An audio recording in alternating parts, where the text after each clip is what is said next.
Okay, good morning, everyone. Hope you can all hear me. Can somebody just give me a thumbs up if they can hear me okay? Hopefully the sound's working. Yeah. I'm presuming you can. I can't see any thumbs up. Apologies, sorry, mind you, I'm not looking at all the oh, there we go, now I can see thumbs up. Sorry, it would help if I actually looked at the place where I can see the thumbs up. Okay, so good morning. Welcome to the second week of the Python training. This week we're going to be expanding a little bit on what we talked about last week. Last week we talked about the sort of fundamental building blocks of any programming language, really, things like variables and conditional logic, and loops, and things like that. So today we're going to be talking about a few other really important aspects of programming, particularly looking at functions and exception handling, what you do with trying to deal with errors that might occur at runtime. And we'll also this afternoon going to be talking a lot about two packages called NumPy and Pandas.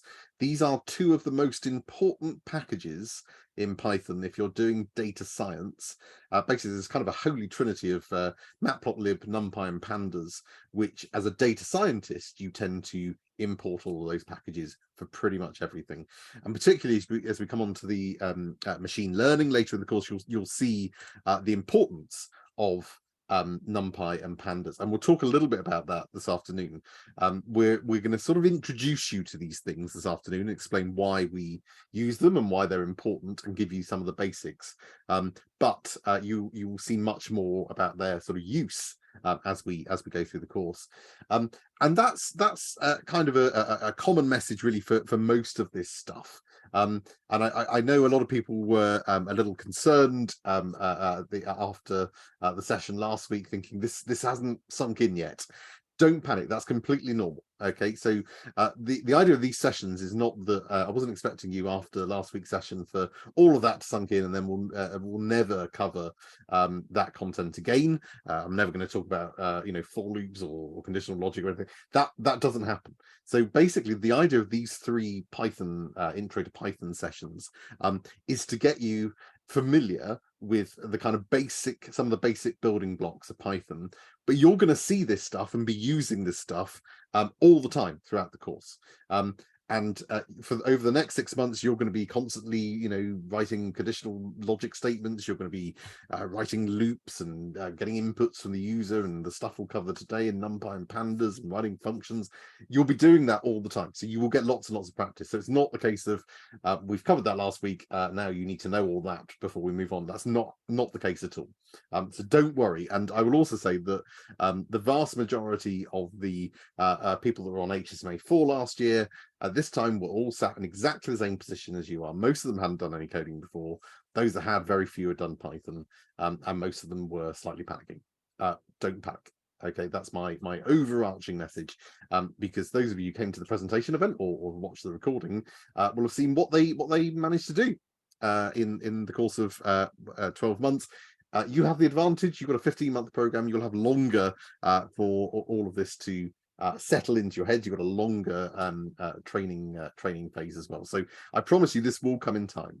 I'd also say, for some people, you might find that you just don't get on with it. And that's okay. That's equally valid. It doesn't make you stupid. It'll make you stupid. But we're quite a long way off that being an issue. Okay, so don't think, if you haven't got it yet, don't worry. You're not at that stage. You're nowhere near that stage. This is quite natural. Okay, and you'll get to practice the stuff that we covered last week. Quite a lot of that today as well. Okay, so it will gradually start sinking in.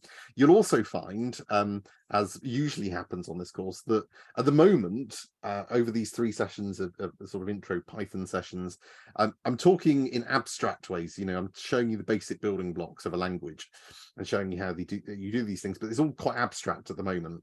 You'll find, and this usually happens, that once you start getting into then, when we first look at SymPy for discrete event simulation, then we move into machine learning, that's the point at which it'll start sinking in a bit more, because you're actually then using all this stuff. And a for loop doesn't seem so mysterious when you can see it being applied and see why it's being used, why we're using that to do something. Okay, so it will, I promise you, make much more sense. So don't panic at this stage. And I would also encourage you, particularly if you're newer to coding, come along to the coding club tomorrow if you can. And that'll be a bit like the last exercise we did last week, where we had we sort of set you off to do something, come up with a program. It'll be a little bit more guided. There'll be a theme, and you'll have to come up with a program that kind of meets this theme. But then basically for 2 hours you'll be coding, and you'll be coding in your groups, and you'll get to practice all this stuff and be creative. And so that will really help. But even if you're not coming to the coding session, as I said last week, make sure that you are practicing coding in some way, even if it's just spending 5 or 10 minutes doing a little bit of coding here and there. Just silly little things. I've seen a lot of people just come up with little bit snippets of code. That's great. Keep doing that. That will help everything to sink in. Okay, so let's kick off with today's session. So what we're going to do, in the spirit of exactly what I've just been talking about, before we move into the new stuff, we're gonna have a bit of a warm up. We're going to flex those coding muscles, and you're going to practice some of the stuff that we covered last week. And so I'm going to set you a little exercise. It's gonna you only need to use what we've covered so far, so what we covered last week in the course, and you're going to go into your groups and you're going to have a go at Python Programming Workbook 4. So let me just bring up the workbook so I can show you. So it's this one here. So you should all have that if you've downloaded the materials from the GitHub repository. Now, what you're being asked to do is to write a program that will create a list made of 100 randomly generated numbers between 0 and 1. It will then extract all the numbers that are greater than 0.1 or less than 0.9 and put them in a new trimmed list. Then it'll add up all the numbers in that trimmed list. If the total of adding up those numbers is at least 40, it'll display a message saying at least 40. Otherwise, it'll display a message saying less than 40. It'll then record whether the total was 40 or more in a dictionary against the run number. And you're going to, the reason you're doing that is you're going to repeat all of that stuff above 100 times, so for 100 runs. Okay. And then after 100 runs is completed, it'll report to the user the percentage of times that the total that it added up was 40 or more. Now, there's quite a lot of information there. So my advice to you would be, A, to make sure that you work as a group to tackle this problem, but B, break it down, to take things a step at a time. So I've asked you here to, essentially do all of this 100 times. Initially, just code it as though you're doing it once, and then you can add the functionality to do it 100 times. Okay, so just gradually build it up, and that's a good tip when you're doing any coding. Another little handy tip that I'll share with you at this stage. This will work if you're in Python, in Spider, or in Jupyter Lab, or wherever you may be. But let's say I've got some code. Let's just print hello Dan, and then let's say I want to say print hello Elliot. Now let's say I then decide to put that into a for loop. So for x in range 5, let's say I want to do that 5 times. Now I need to tab indent those things. I could manually go through each line and go to the start of the line and push tab, but handy little tip, especially if you've written a lot of code that you then need to put in some sort of loop, just highlight it all and hit tab, and it'll automatically tab. And you can do the reverse. If you push shift and tab, it'll bring it back. Okay, so handy little tip when you're building a program up like this, where you're going to essentially be writing something and then you need to stuff it all into a loop, and you may need to do this a few times on this particular task. Okay, I'll open up the breakout rooms at this point, and I'm going to give you what time are we now?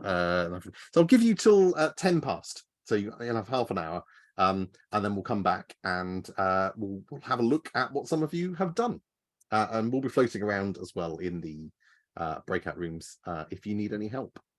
Let me stop recording.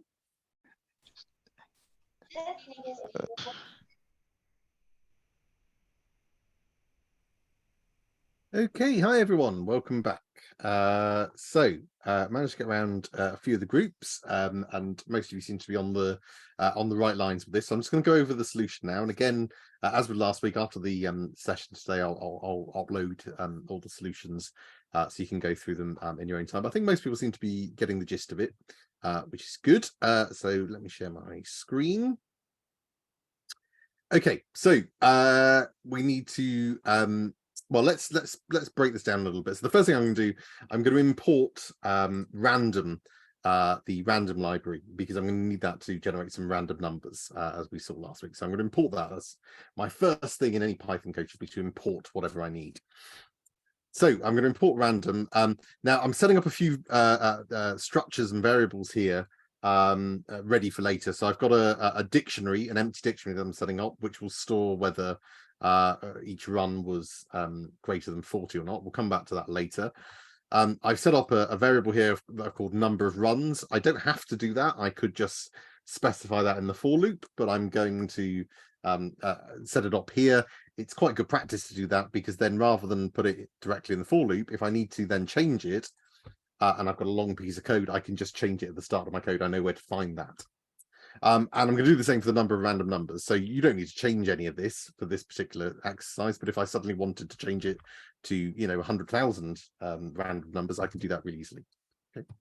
So what I'm going to do, let's ignore the for loop for a minute, because that's going to be for each run of the model. But if we were just doing this once, what would we do? We generate a list of random numbers, so an empty list that's going to store our random numbers.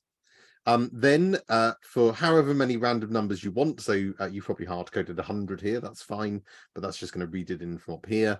So we'll go through our for loop 100 times, and what we want it to do each time is basically to pick a random number between 0 and 1. And we can use the random.random function to allow us to do that. So the random function of the random library, we don't need to pass anything in. That function, if we call it, will just randomly generate a number between 0 and 1. So we can call that, and I'm doing it all in a single line of code. You may have done it in two if you wanted, or you may have used a list comprehension. I saw one group do that, which is great. But essentially what I'm going to do to this empty list, I'm going to append each time I go around this for loop here, which will run 100 times. I'm going to take a random number and I'm going to add it to the list. So that will give me 100 random numbers between 0 and 1. Then I need to get a trimmed list. I want all of the numbers that are greater than 0.1 or less than 0.9, and I want to exclude everything else. So I'm going to create a new list. I've just called trimmed list, and I'm going to use a list comprehension here, because I want it to do the same as this list up here, but I only want numbers between 0.1 and 0.9. So remember, with list comprehension, sometimes it's easier to think starting from the middle, or the second bit. It'll make a little bit more sense. So what this is saying is, for each number, I could call this anything. I've just called it num. It's a temporary variable. For num in list of random numbers, so that list I've generated above, if the number's greater than or equal to 0.1 and also less than or equal to 0.9, so anything between 0.1 and 0.9, as long as it meets both of those criteria, then return num. Okay, so what this is saying is make this list, and each element in this list should be so give me num for each number in list of random numbers, but only if it's between 0.1 and 0.9. Okay, so in a single line of code, and much more computationally efficiently, I can now create a list of numbers between 0.1 and 0.9. Then I need to start adding them up in this trim list. So I'm going to have a little running total. I'm just going to start that, default that to 0. And then for each number, I'm going to go around a little loop. Now, there are easier ways to do this that you'll see later, but I'm sticking with the rules. I'm only going to do things that I've shown you so far. For what I can do is have another little for loop here. I'll go through each number in the trim list, and I'll add that to the running total. And remember, I've used the little shorthand here, the plus equals, which basically means increment by this number. That's the same as saying running total equals running total plus num. Once I've gone through and added up all the numbers, then I check if my running total is at least 40. If it is, then what I'm going to do is I'm going to store in this dictionary against the run number the value of true. So I'm just going to use a Boolean value for memory efficiency, and I'll print a message that says at least 40. If it's not, then I'll store a value of false, and I'll say it was less than 40. So essentially what we're doing in this dictionary is we're storing a run number, which will start at 0 and go up to 99. And each against each run, it'll have a value of true or false, indicating whether the values, when we added them up on that run, whether they were more than 40 or not. So we're going to do all of that. If we were just doing that once, we just have that code. But we're going to do all of that, in this case, 100 times. So we put all of that into a for loop. So all of that will be done 100 times, 100 runs, if you like. Once we've done those 100 runs, we can then look to see what happened over those 100 runs. So I need to add up how many times when we did all this, and then we added up the numbers in the trim list that it came to more than 40. So I'm going to have another little counter here called, I've just called mine true count. That's going to start at 0, and then I'm going to use a for loop for the number, however many runs we did, which is 100. As I say, you may have hard coded 100 in here. That's fine. And each time around the loop, I'm going to say if the dictionary value, so this is the key in the dictionary. Remember, dictionaries are pairs of keys and values. So in this dictionary, the key will be the run number, and the value will be a true or false. So we can look up, if we wanted to, what happened on run number 4. Was it a true or was it a false? Did the running total get to more than 40 or not? Okay. Here we're just going to loop through all of them. And we're going to check each one in turn.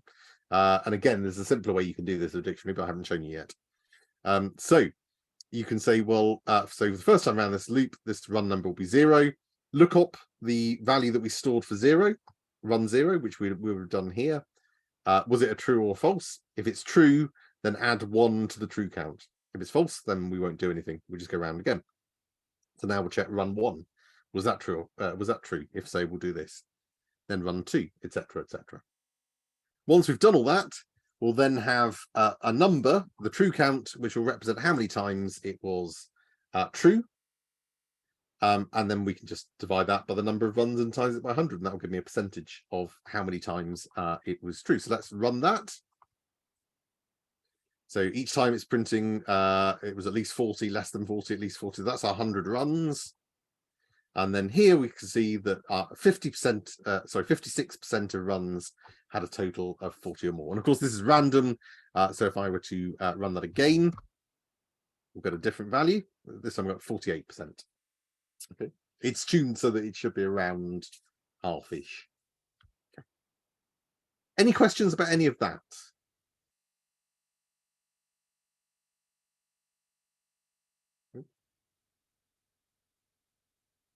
No. Okay. Sorry, I missed that bit about what does the true count bit. What's that doing? So basically, what we're doing once we've done our 100 runs, we then need to. We've stored each time we've gone through the run. We've stored in our dictionary. We've said, okay, that was run number 0, and the running total did come to more than 40. So we'll put a true value against that. So basically, after those 100 runs, we'll end up with a dictionary with 100 key value pairs. So it'll look like. In fact, let me show you. That'll probably be easier, and then it'll be easier to visualize. So if I add in an extra cell here, and what did I call the dictionary? That would help. Oh, run records at least 40. So if I print that, I can just do this. Okay. So that is the dictionary. That's the one you've built up. Okay, so you can see you've got lots of 100 key value pairs. Against each one, you've got a run number and a value of true or false. So what this thing is doing up here, the true count, it starts at 0 and then says, right, we're going to loop through this dictionary 100 times, and I'm going to look at each one in turn. So for run 0, was that a true? If it is, then add 1 to that true count. If it wasn't, then just move on to the next one. So basically, it's just counting. It's a counter to count how many times you find the word true in that dictionary. Okay, does that make sense? Yeah, just one more question. So it might sound like a silly question, but is there When you do a loop, how does it know where it finishes? There never seems to be any kind of, like, you know, in like SQL just put end or whatever it is. But does it just assume, like, if you wrote anything below else, it doesn't like loop that in, does it? It's like there's no stop. That's what I'm trying to say. So in a for loop, what you're telling it at the start is how many times you want it to do this. Yeah, okay. But so here it's saying in range, and effectively that's 100. Okay, so that's pulling in the number 100. So it says basically do this in the range 0 to 0 to 99 inclusive. So do this 100 times is basically what it's saying. So it knows to run this 100 times. It keeps its own little counter. Okay, so the run number here, I could call that anything. I could call that blancmange if I wanted to. This is just a temporary variable that acts as the kind of counter through a loop. Okay, so on the first time round, run will be set to 0, and it'll run this, and now Python will say, okay, I've been through the for loop once. Now I go and increment run by 1. So now the next time round, run is 1, and it'll keep doing that until it gets up to, but not including 100. The second it gets to 100, it stops. So you end up with 0 to 99. So it does 100 times. Yeah, what I mean is, why doesn't it run that, or does it run that bit of code below the for? I think, can I add, as people have put in the chat, it's what's indented is what's in the okay. It's all about indentation. Yes. Okay. So with Python, so a lot of programming languages, you use very often curly brackets. So you'd have stuff like, oops, it won't like it if I do this, but you have stuff like that, and it says everything in the curly brackets. Yeah. That's your for loop. Yeah, Python that's what doesn't I'm do getting that. at. So Python, it's all about the indentation, which is why you have to be very, very careful. The indentation matters. In a lot of languages, you can do whatever you like with indentation because it's looking at the brackets. With Python, you've got blocks of code, and the indentation represents that block. So this for statement, it basically says, I want you to do a for loop for this many times. Here's my colon, go. And then everything that's indented is the thing in the for loop. That's what it'll do 100 times. Okay, so you could have 1 line of code, you could have 1,000 lines of code. That's what will be in the for loop. Then the second it comes out of that indentation, that's no longer part of the for loop. Yeah, okay. So indentation is the key. And it's massively important with Python, which is why you get told off in things like Spider if your indentation is wrong, because if it's wrong and causes an error, if it's wrong and it can still run it, but even though it's not doing what you expected, it will still run it. So yeah, be very careful with indentation. Essentially, with a for loop, or with the same with conditional logic as well, with your if statements, you're saying if this is true, then I want you to do everything here that's indented. Otherwise, do everything here that's indented. So only one of these blocks of code will run, depending on if that's true or not. Yeah. Yeah, there's a hand up, sorry. Yeah, a little bit of a different question. Do the true and false act as 1s and 0s in this? Like, could you sum the dictionary values to get the true count? Yeah, so in Python, the values true and false with a capital T and a capital F are reserved keywords, and they are used for Boolean values. Mathematically, you can treat them as 1s and 0s. So a true is equivalent; it will see that as a 1. So you can actually add up trues, and it'll add up 1s essentially. But I haven't covered that yet. But yes, you can do that. Thank you. Another hand up, sorry.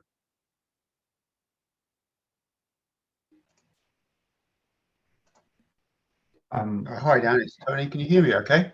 Yeah, I can hear you now. All right, yeah. So just to build on the comment about the for and the for loops, one thing I've found doing is I put in little print statements when I'm developing the code. So when you run the loop, you know where you are. But I don't know if there's a way of doing that in Python, like a trace command, so it can actually show where it's stepping through the loop, so I can see that when it's not working. Yeah, if you're in Spider, you can step through your code rather than where is it? So if you can run through things line by line and just run a line of code, and then it'll gradually trace through the code like that. So you can do that. But it depends on your IDE. I mean, the putting a print message is sometimes quite a useful thing, where regardless of your ID, you can see where it is. So if you wanted to make sure your print loop was working, in fact, let's do it. I'll just put at the start of my for loop here, I'm going to print the run number. Okay, you'll see that will go, there you go, from 0 all the way up to 99. Okay, so that's the value of that. So it helps you see what's happening as well.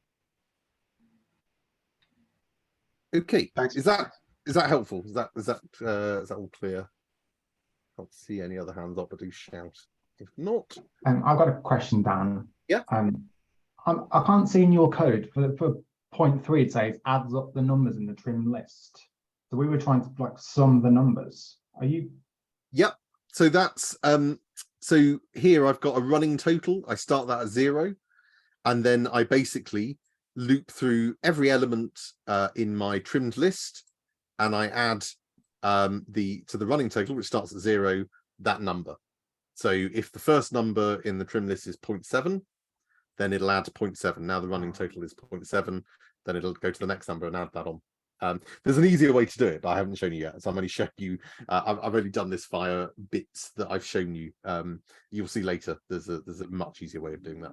I misunderstood. I thought the running total was where you are in the 100 runs. So that's. Oh no, that's run essentially. That's so you've got lots of loops here. Essentially, this loop, this for loop represents each run. So that's the thing you'll do 100 times, and then this for loop here is give me 100 random numbers, and then this one here is go through my trimmed list, and for each element in the trim list, which we don't know how long that would be. We know it won't be more than 100, but it could be 60 because we don't know how many numbers fell into that criteria. So then we're going to do that however many times and add on the number each time, and then down here we're looping through the dictionary for all of the runs. Got it. Thank you. So have a look. I say I will upload this this solution after the session as well. So have a look through it and make sure you understand, because it uses quite extensively the loop stuff and the conditional logic stuff, and a bit about lists and dictionaries. I deliberately did that because those are the kind of the main things we covered last week. So if you can get your head around this, that will help you then moving forward. But as I say, it might take you a little while to get everything in there. But yes, I'm glad the point came off about indentation. Indentation matters hugely in Python.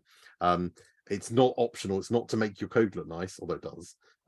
It is absolutely, the Python interpreter will not like it if you do this.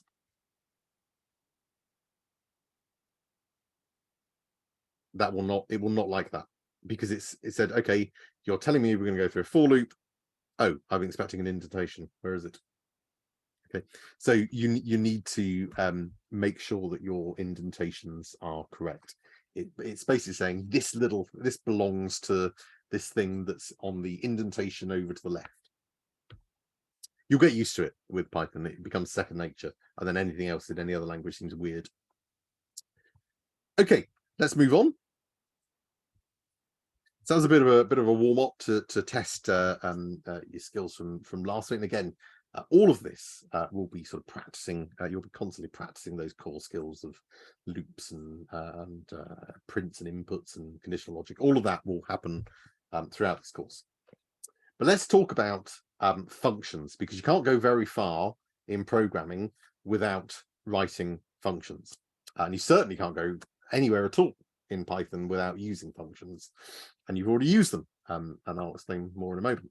So as well as the various built-in functions that we've got in Python, and you've seen examples of that already, and I'll talk about that in a moment, we can also write our own functions. Okay, so remember what we said when we talked in the principles of programming about functions. We said a function is something where it's a bundle of code that we're probably going to want to do more than once. Unlike, not like a loop where we just say, I want to do this so many times, or I want to keep doing this while it's true. This is a package of useful stuff that I'm probably going to want to do reference and call at various points in my program, or indeed in other pieces of code. I may want to use that set of things again. Okay, it's a bundle of useful stuff, and that bundle of useful stuff has potentially some inputs, some stuff that we feed into it. Then it does something, and if you fed in inputs, it'll do something with those inputs, and then it'll chuck back. Usually, it'll chuck back some outputs, although not always. Okay, so most of the code you write should have functions that you've written, and it's good practice to be doing that. And we don't want to keep repeating the same code multiple times every time we need to do something. So to define a function, we use the def command in Python. And what we do is we specify what we want to call the function's name. And that's useful because we need to refer to it when we want to call that function, when we want to use it, we need to refer to it by its name. The inputs to the function, if there are any, there don't have to be. And the block of code that represents whatever we want the function to do. And usually we also need to return an output. Not always. Sometimes we have functions that just do something and we don't need anything to come back from them. They're just going off and doing something. But usually for most functions, you'd have stuff that you pass in. It does something with that stuff, and then it chucks something back. Okay, that's how most functions will work. So if we think back to the print statement that you're familiar with, essentially a print statement is a function. It's called print. We call it by its name, print. Then we use our brackets to indicate the inputs, and the input to our print statement is what we want it to print to the screen. Okay, so in the back end, there's an inbuilt Python function. So Python then has all the code, which will be written in C, which takes how it translates stuff you tell it to print to put words on a screen. So let's have a look at an example to make this a bit more real. Let's imagine we wanted to write a function that will take two numbers, it multiplies them together, it works out whether the result of that multiplication is more than 100, and then it'll return a Boolean to say whether it was or not, so a true or a false. Okay, imagine that's something that we want to do multiple times. That's a single little useful thing that we want to do. So every time we want to, then we could write a function that every time we need to multiply two numbers together and work out whether the result's more than 100, rather than write the code out to do that, we can just call this function. We can write it out once, say this is the function that does that, and then every time we want to do that, we just call that function and give it the numbers, and it'll go off and do it. So let's look at the format. So here I've called my we use the def keyword that says I'm about to define a function. Then I give the name of the function. I can call it whatever I like within reason. You can't use keywords as reserved keywords as with anything in Python. But I'm going to use here. I'm going to call my multiply and check, because that kind of describes what I'm doing, multiplying two numbers and checking if the result's more than 100. And then in brackets, I'm going to pass in whatever inputs, if any, that I need. So for my function, this is a function which takes two numbers. So I'm going to set up two inputs. Now, the things that I specify here as the names, I've called them number 1 and number 2. I can call that anything I like. The only thing you need to watch is that whatever you call them here, you have to refer to them in the same way in the function definition. So I could call mine Bob and Margaret if I like. Doesn't matter. But then the first input will be referred to as Bob, and the second input referred to as Margaret whenever I'm talking in this function. But here I've got it number 1 and number 2, because that probably makes a bit more sense than Bob and Margaret.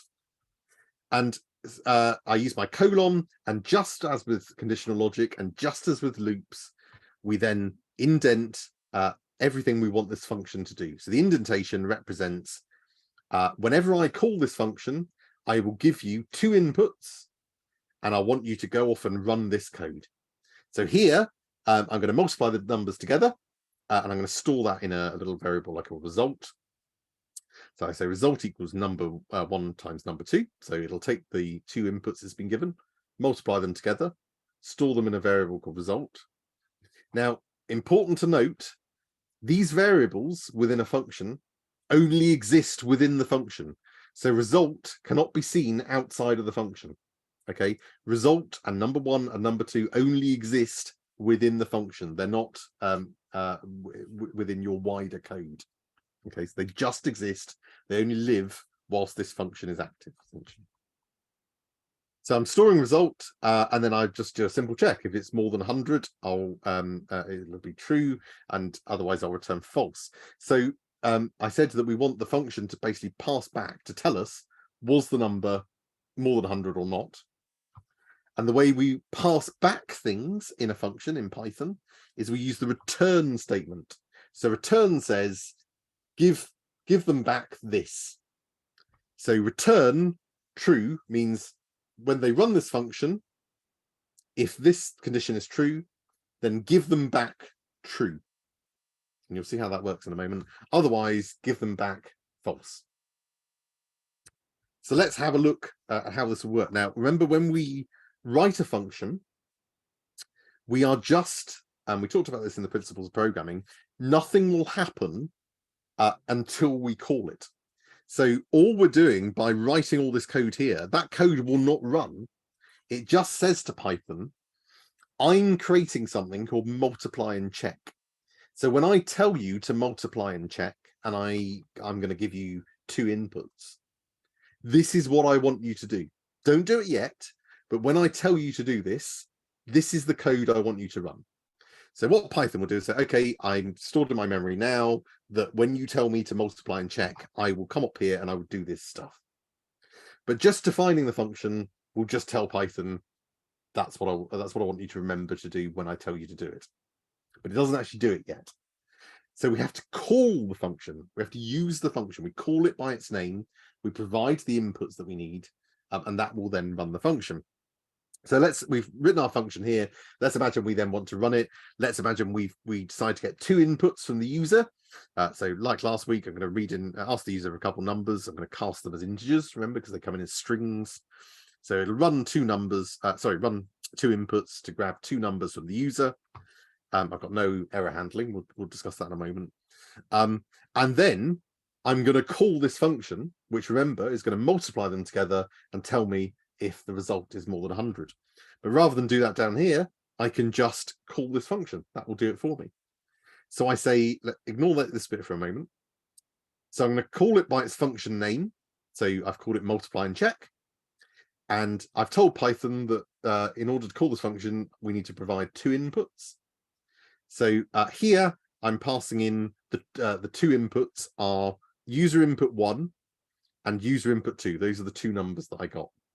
Now you'll notice the names of these inputs here do not match the names of the inputs here. And that's because of what I said a moment ago. This stuff up here only exists within the function.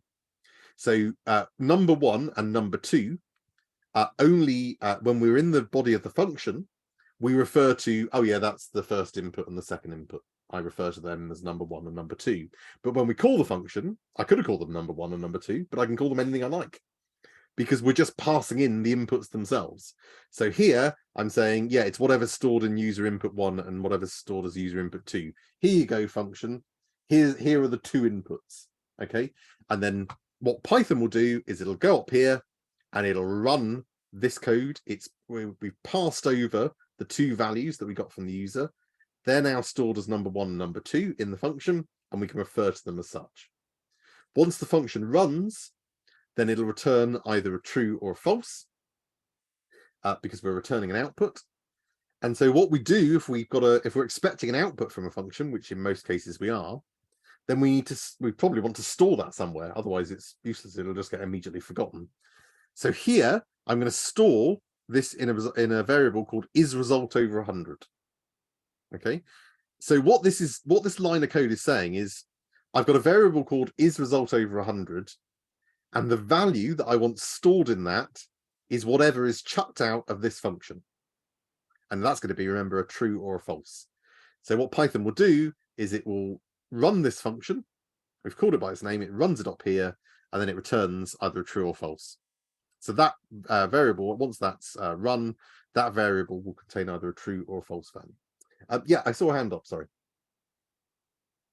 Yes, that was me. Asking if functions can have multiple outputs as well as multiple inputs. Mm-hmm. Yes, they can. You'll see that later in the course. So usually you would probably only have a single output, and if you've got more than one value that you're returning, you tend to return them in something like a list or a dictionary. So you're only returning one thing, but that one thing can contain multiple values. You can technically return multiple outputs, but if you do that, you also have to have multiple variable value assignments here, which you can do.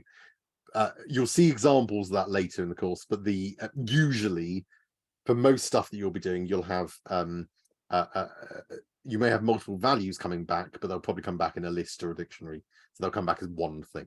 But you will see examples in the course where that isn't the case, where you have two values, and particularly when we get to the machine learning stuff, where you've got some of the pre-built functions, they will chuck back multiple things, and you'll see how you do that.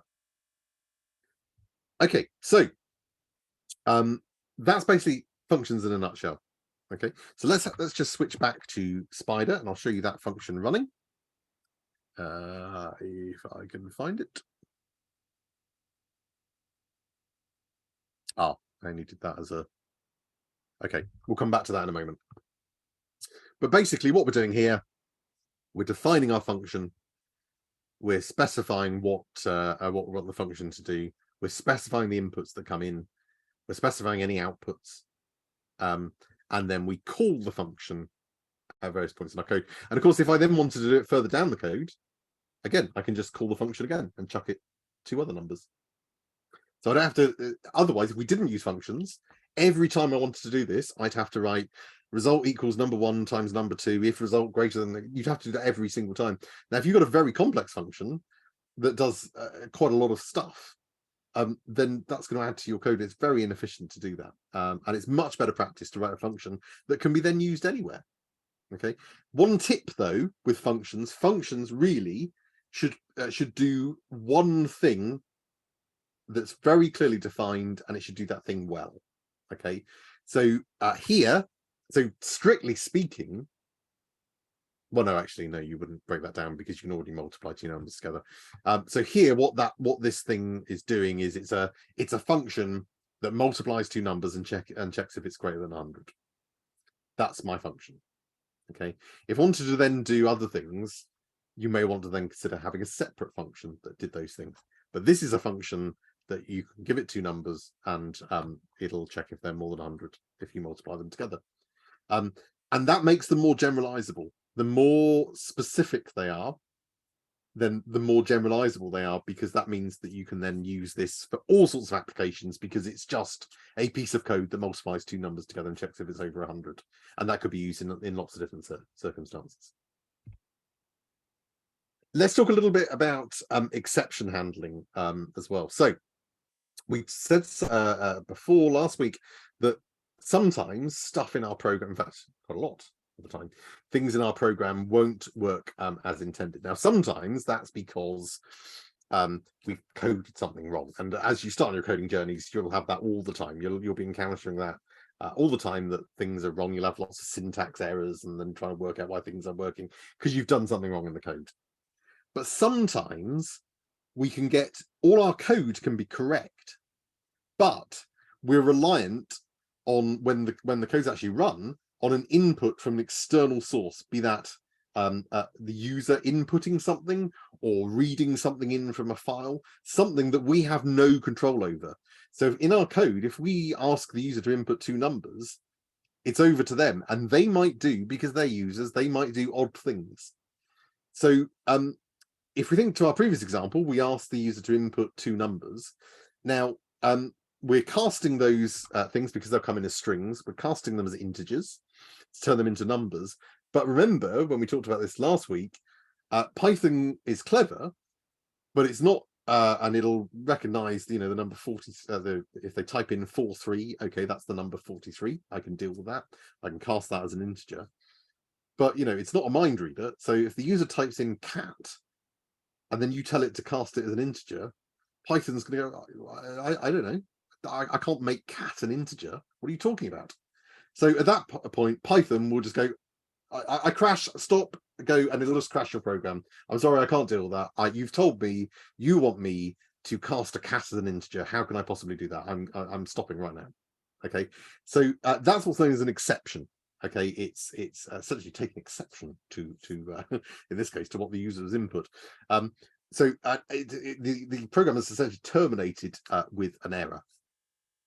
Now that's messy. You don't tend to want, and you could say, well, it's the user's fault. They're asked for numbers. Why on earth did they put in the word cat? And that may be true, but you still probably don't want to give them code where if they do something wrong like that, the whole program just terminates. Okay, so it's far better to try and catch the error and deal with it. So you anticipate that your user may not do what you want them to, or as we come to see a little bit later, when you read in a file and the file might have some problem in it that you're not anticipating. So we want to be able to try and anticipate that things may not go as expected when we're asking for external input. So one way we can do that in Python is to use what's known as a try except statement.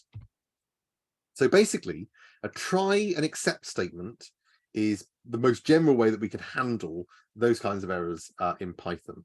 What it does is it says to Python, try doing this block of code. So much as with an if statement or a for loop, we say this is an if statement, and then we indent our code and say do this if that's true. With a try statement, we use the word try, we put a colon, and then we indent the stuff we want it to try. So in this case, it says try, and then this is the bit where it could go wrong, where it asks the user for an input and then casts it as an integer. Okay, this is the bit where if they put in cat, it's gonna fall over. So by wrapping this in a try statement, it says, well, try doing this, and if it all works fine, great, carry on, fantastic. But if something goes wrong at this point, then go into the code, run the code under the except statement. So here it will try getting the input from the user and casting it as an integer. If that all goes well, it'll move on. But if it doesn't go well, if that throws up an error, then rather than Python terminating the program, what it will now do is it'll say, okay, now I need to run the code in the except statement. The programmer told me something might go wrong, something has gone wrong, so I'll now run this code. So in this case, you can deal with exceptions however you like. But in this case, what I'm going to do is I'm going to print a message saying, sorry, you didn't input an integer. We'll use a random integer instead. And I'll just randomly generate a number between 1 and 1,000. Okay. That's one way to deal with it. You could also say, no, sorry, user, you can't put the word cat in. I want a number. Give me a number, and ask them to do it again. So it's however you'd want to deal with that information not being given. Do you want to make something up yourself, or do you want to ask the user to input it again, or whatever? Okay, so there's a number of different options, and that's up to you as a coder how you do that. And again, around the user input too, I've put another try except statement. So again, I'm going to ask for another input from the user now. That could go wrong, and if it does, then I'll run whatever is in the except statement. Now, in this example, I've only got one line of code under try, but you can have as much as you want. You could have 1,000 lines of code. Don't do that, but you could have 1,000 lines of code under the try. And basically, it will keep going through, but the second it hits something that would cause the program to crash, it'll stop and it'll go into the except statement. So it will stop wherever it is. It won't run any more in the try block. It'll then go into accept. Okay. Now you can also enhance, and this isn't quite so widely used, but you can enhance a try except statement by using else and finally. You probably won't need this so much. Try and accept it will probably do you for most of the stuff, but it's worth knowing that this is here, particularly as you get into more sophisticated programs. So under try, remember that's the code we're going to try, but it might fail. If it fails, then we'll run whatever code is under accept. But we can also put in the same block in the same try except statement. We can add in an else. This, and in that block of code, in that indentation, this will only be run if we didn't get any exceptions. So if we ran try, all of the code in try ran fine, we didn't get any exceptions, it'll jump down to else and it'll run this. And we can also use a finally, and a finally says run this code regardless of whether or not there were exceptions. So even if this failed, or if you got no failures at all, run that regardless. You don't tend to need those quite so much, because usually you try something, and if that fails, then do this, and then you'd have code that it would then continue on to below your try except statement. But you might have situations where you want to wrap it like that. So I flagged that up in case you do. Okay, so let's get you back to practicing what we've just covered. So let's have a look at you writing functions and using some simple exception handling. Okay, so we're about 10 to 11 now. I'm going to put you into your groups again. Make sure you take a break as well. So I'd recommend taking a 10-minute stretch of the legs probably now, and then go into your groups, and we'll resume about 11:40. Okay. Now what you're going to be working on is Python Programming Workbook 5, which is this one here. You'll have 2 tasks to do. The first, it tells you to write a function and describes what it wants in that function, as well as some error handling. And then the second expands on this bit in the first. So make sure you're working in your groups. Make sure somebody is sharing their screen in each group, because I may ask some of the groups to present what they did when you come back. So make sure you've got somebody nominated to do that. But go and stretch your legs. We'll and then go into your groups. I'll open up breakout rooms now, so you can go in whenever you're ready, and we'll resume about 11:40ish. Okay, I'll stop sharing. Okay, there we go. I'm not sure how to. Okay, welcome back, everyone. So, oops, what have I done here? Okay.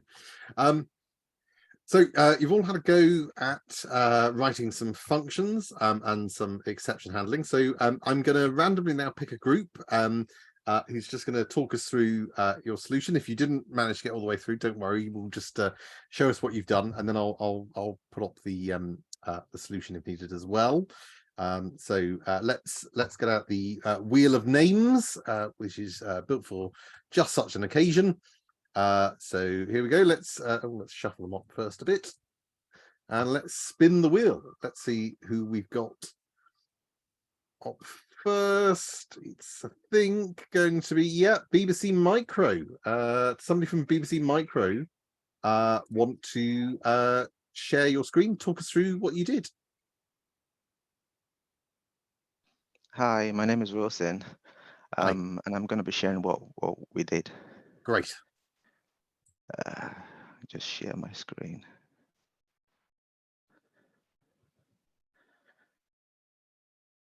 Can you see my screen? Yeah, that's come through okay. Okay, yeah. So for the first bit, what we did was to we created 2 lists to start with. Just manually created that, and then created a function which compares 2 lists. And then we did this bit in the try and except block, which compares what we have in list 1 and then list 2, and then it does the count. Basically, we're just looking for the length of the new list, and then it returns the number. And let's say somebody enters something or other than a list, it returns a message saying this is not a list. And then this is the bit where we then also did a little bit more try except as well, where if somebody enters something other than 3 list, it catches that out as well, and then it does the print, the appropriate print message. So if I try this, I best just run this first before. So here within this list, we have 4 elements that are similar. And then if we pass more than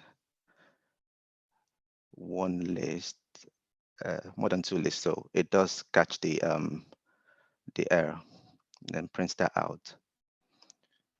And then for the next task, we created a function which tells the user to, input an integer value.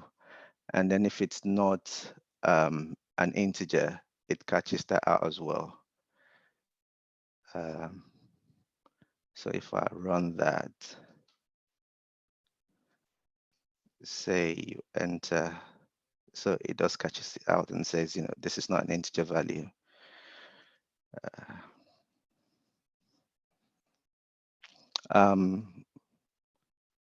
And then stores it in a list. But this is where we got to. We didn't go past this stage because there wasn't enough time. We wanted to do a bit more, so it would ask the user to enter an integer, just so that we can have 5 elements within the list. But at the moment, we didn't get a chance to do that because we didn't have enough time to do that. So that was what we did. No problem. No, fantastic. Well, that was excellent, and really, in fact, your solution to part 1 is better than mine. So you neatly used a list comprehension and then used the length of that resultant list to compare, which is actually a more elegant way. So in the solution that I've got, it very much depends on the order in which you chuck things in. You've kind of got 2 nested for loops, which I suspect is how quite a lot of people have done it. So that's I like that. That's a really elegant solution. You were nearly there with the second bit as well. So what I'll do, I'll just share my screen just to show you that bit of the second bit. I won't go through the whole solution because you've already shown us the fantastic example of the first one. But I will share the full solution after the session as well, so you can have a look back through this. But for the second one, all you really need to do is put it in a while loop. So you could set the valid for each time you go around the for loop. Set this valid input. I'm going to call it valid input, a little boolean called false. So by default, it's going to assume the user's not going to put in something valid, and then we go around a while loop. And while this remains as false, we will keep trying to get an input from the user. So therefore, if you then get to the exception where it says, no, sorry, it has to be an integer, try again, then it'll just keep going around the for loop. So it'll demand 5 valid integers. If they do input a valid integer, you can set that to true. That gets it out of the while loop, and then it goes back to the start of the for loop, and therefore it will go around again to the second number. So if you run that, if I then type in the word cat, must be an integer. If I keep doing that, it'll keep insisting until I type in a number, then it says input 1 accepted.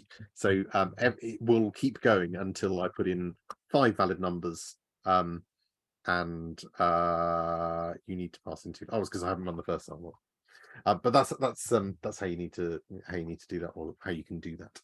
But really good work, really nice. That's a nice elegant use of list comprehension there. So I'll share this solution. I'll upload that after the session today, and you'll be able to have a look at how we approach that. Okay, let's move on to the last thing for this morning, and find it. Where are we? Here we are. Okay. So we've talked so far this morning about functions and about exception handling. We're going to talk a little bit now about reading and writing files. So so far within the Python training, you've been dealing with getting inputs from a user. Now, there will be circumstances where you'll want to do that, but in reality, most of the time that you're going to be needing to get input or generate output in your code, you're not going to ask a user to input stuff. What's more likely is you will want to read in something from a file. So you would have probably a CSV file. We'll come on to that in a moment, but you'd have some sort of input file. You tell the user, this is the file, this is the format it needs to be in. Put your data in there, and the program will read it in. And similarly, we probably want to write out some results. So particularly if we're doing modeling, for example, let's say we were building a discrete event simulation model, we'd probably have a file that reads in the input parameters, We wouldn't ask the user to set them up every time, and we probably once we've got the results out, we probably want to write those results out to file, and you'll practice doing that when we come on to the SymPy training in a few weeks.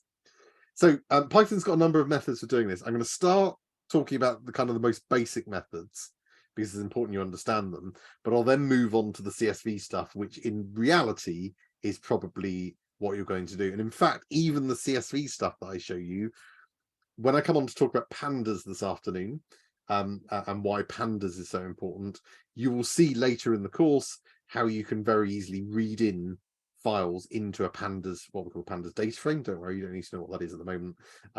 And it will automatically do it within a single line of code. So a lot of this is the kind of basics of file reading and writing. So in principle, whenever we need to read or write a file, we first need to open the file. And this can be a bit weird to get your head around because we have to open a file even if the file doesn't exist yet. Okay. And then crucially, we must ensure that after we're finished with it, we close the file. Okay. So we need to open the file, do whatever we need to do, and then close the file.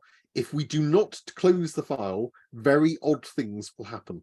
Okay, you'll get some very odd stuff because Python will keep it open. And then if you then go into that file, weird things will start happening. Okay, trust me, it's happened. So you need to make sure that you get Python to release it. I'll show you the basic way of doing this, and then I'll show you the more realistic way that you will end up doing this, which is actually a safer method anyway. But in principle, to open a file, what we need to do is we use the open function, and we pass into that. There are two compulsory arguments that we need to inputs that we need to pass in. One is the name of the file, so the file name with its extension. So here, filename.txt. And we also need to pass in the mode in which we want to open the file. I'll talk more about that in a moment. But those are the two things we pass in. So the R basically means open this file as in read-only mode. So I can't write to this. I'm just reading the file. Okay. Now we put an F equals here. It doesn't have to be F, but by convention we usually call it F. And you usually see it written as F, but it's just a variable name. You can call it whatever you like. What this is doing, as you've just learnt in the sessions this morning, when a function returns something, you need to store it somewhere. So here, the open function, we're passing in two inputs: the name of the file that we want to open and the mode in which we want to open it. And the thing it'll return is the file, the opened file. So we need to store that somewhere. If we just called open file name without the bit on the left, it'll open the file and then that's it. Nothing's happened. So we need to store that file so that we can refer to it. So I'm just going to call F. That's the convention that we use, and we say F equals open file. So now we can refer to the open file using the variable name F because that's where it's stored. Okay, so we can then deal with the open file just by referring to F. Okay. So I said about the open mode, the open file mode here. I said R means read only. There's actually 12 main file modes that you can open. You don't need most of these. Basically, the main three that you will be using are the R, W, and A modes. So R is read only, and it will start at the beginning of the file. So when you usually use this when you're like reading in an input file. So if you've got to build a model, you've got an input file for the parameter values for your model, you'd open it in read only. You don't need to write to it. You're just reading in the information. Okay, so you'd open that in read only mode. There's also W, which is write only. And write only starts at the beginning of a file. So it's a bit misleading because you can also read from that as well, but usually write basically means I'm going to create something and I'm going to create some a file, and I'm going to put this information into the file. Now the bit where it says start at the beginning of the file, that basically means if you pass it a file name, so with the read, if you back here, if we open this, we ran that command in read-only mode, and we passed in a file name that doesn't exist, Python would throw up an error because it says, well, I can't open that file to read it because that file doesn't exist. However, if we put a W there, and that file name doesn't exist, it'll just create a file with that name and with that extension. Okay, so the write mode will create a file. If that file name does already exist, because the write mode starts at the beginning of the file, it will essentially overwrite the file. Okay, so be a bit careful with W mode. If that file already exists, it will then overwrite that file. Now, in a lot of cases, that's what you want to do. So imagine you've got a results file after that you save your results after your model or whatever. You overwrite that each time. So you've got a new results file, but be aware that's what it's doing. Okay, it is overwriting the file. So make sure you don't put something crucial in there because it will overwrite it. Okay. What you also may want to use sometimes is the append mode.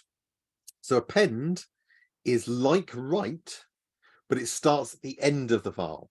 So if you want to write something to a file, but you don't want to overwrite the file and start again, you want to start at the end of the file and add something on to the end of the file, then you go into append mode. Append mode will also, I think I'm right, it will create the file if it doesn't exist, and it will just start at the beginning of that file. Although don't shoot me if that's wrong, but I'm pretty sure it does. So these are the three main modes you use. One for read only, which is where you are just reading information from the file. Write only, which is where you are usually where you're writing your results and you're writing out to the file, but it will create, essentially it'll either create the file or start from scratch and overwrite it.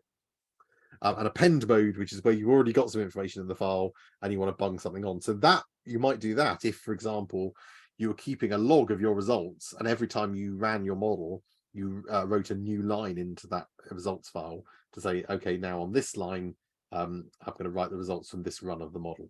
Okay. And you'll see more examples when we come on to the SymPy training. You'll see this in action as well. Now, remember I said that it's very, very important that once we've finished reading from or writing to a file, we need to close it. Okay, it's incredibly important you do that. As I say, very, very strange things will happen if you don't, particularly if it's an important file. You don't want to be doing that. So we need to open the file. If we've opened it manually like this, then to close a file, we just call the close method of the file. So we've called the file f. So we can just say f.close, and that closes the file and releases it again. So typical basic structure is open the file, store it in a variable called f, do whatever you need to, and then close the file again. Okay. But, so that's the basic way of doing it. In reality, most of the time I would recommend you do this.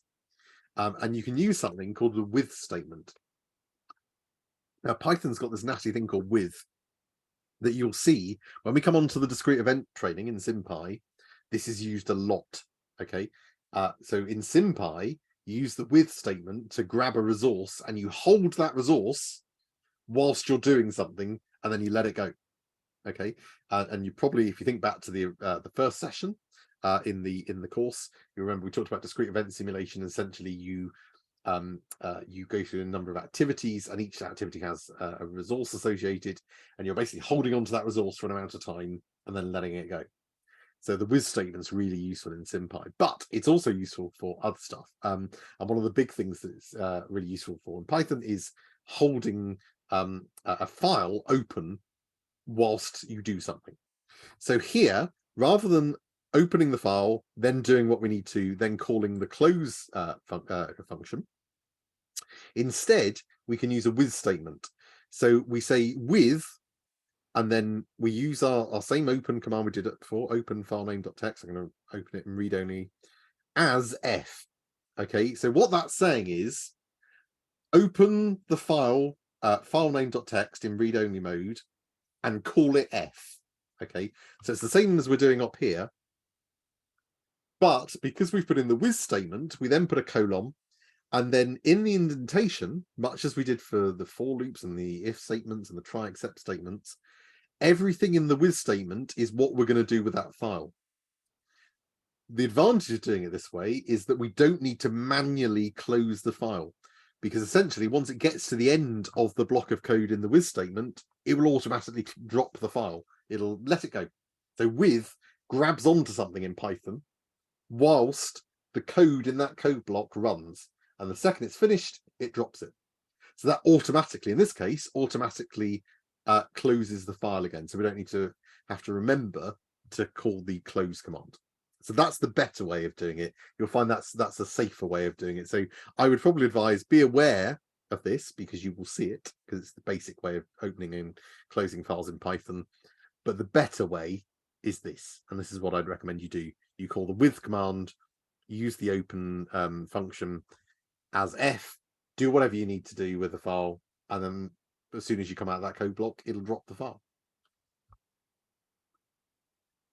Now, usually, so one way in which we could read in a file is just to read the whole file in one go.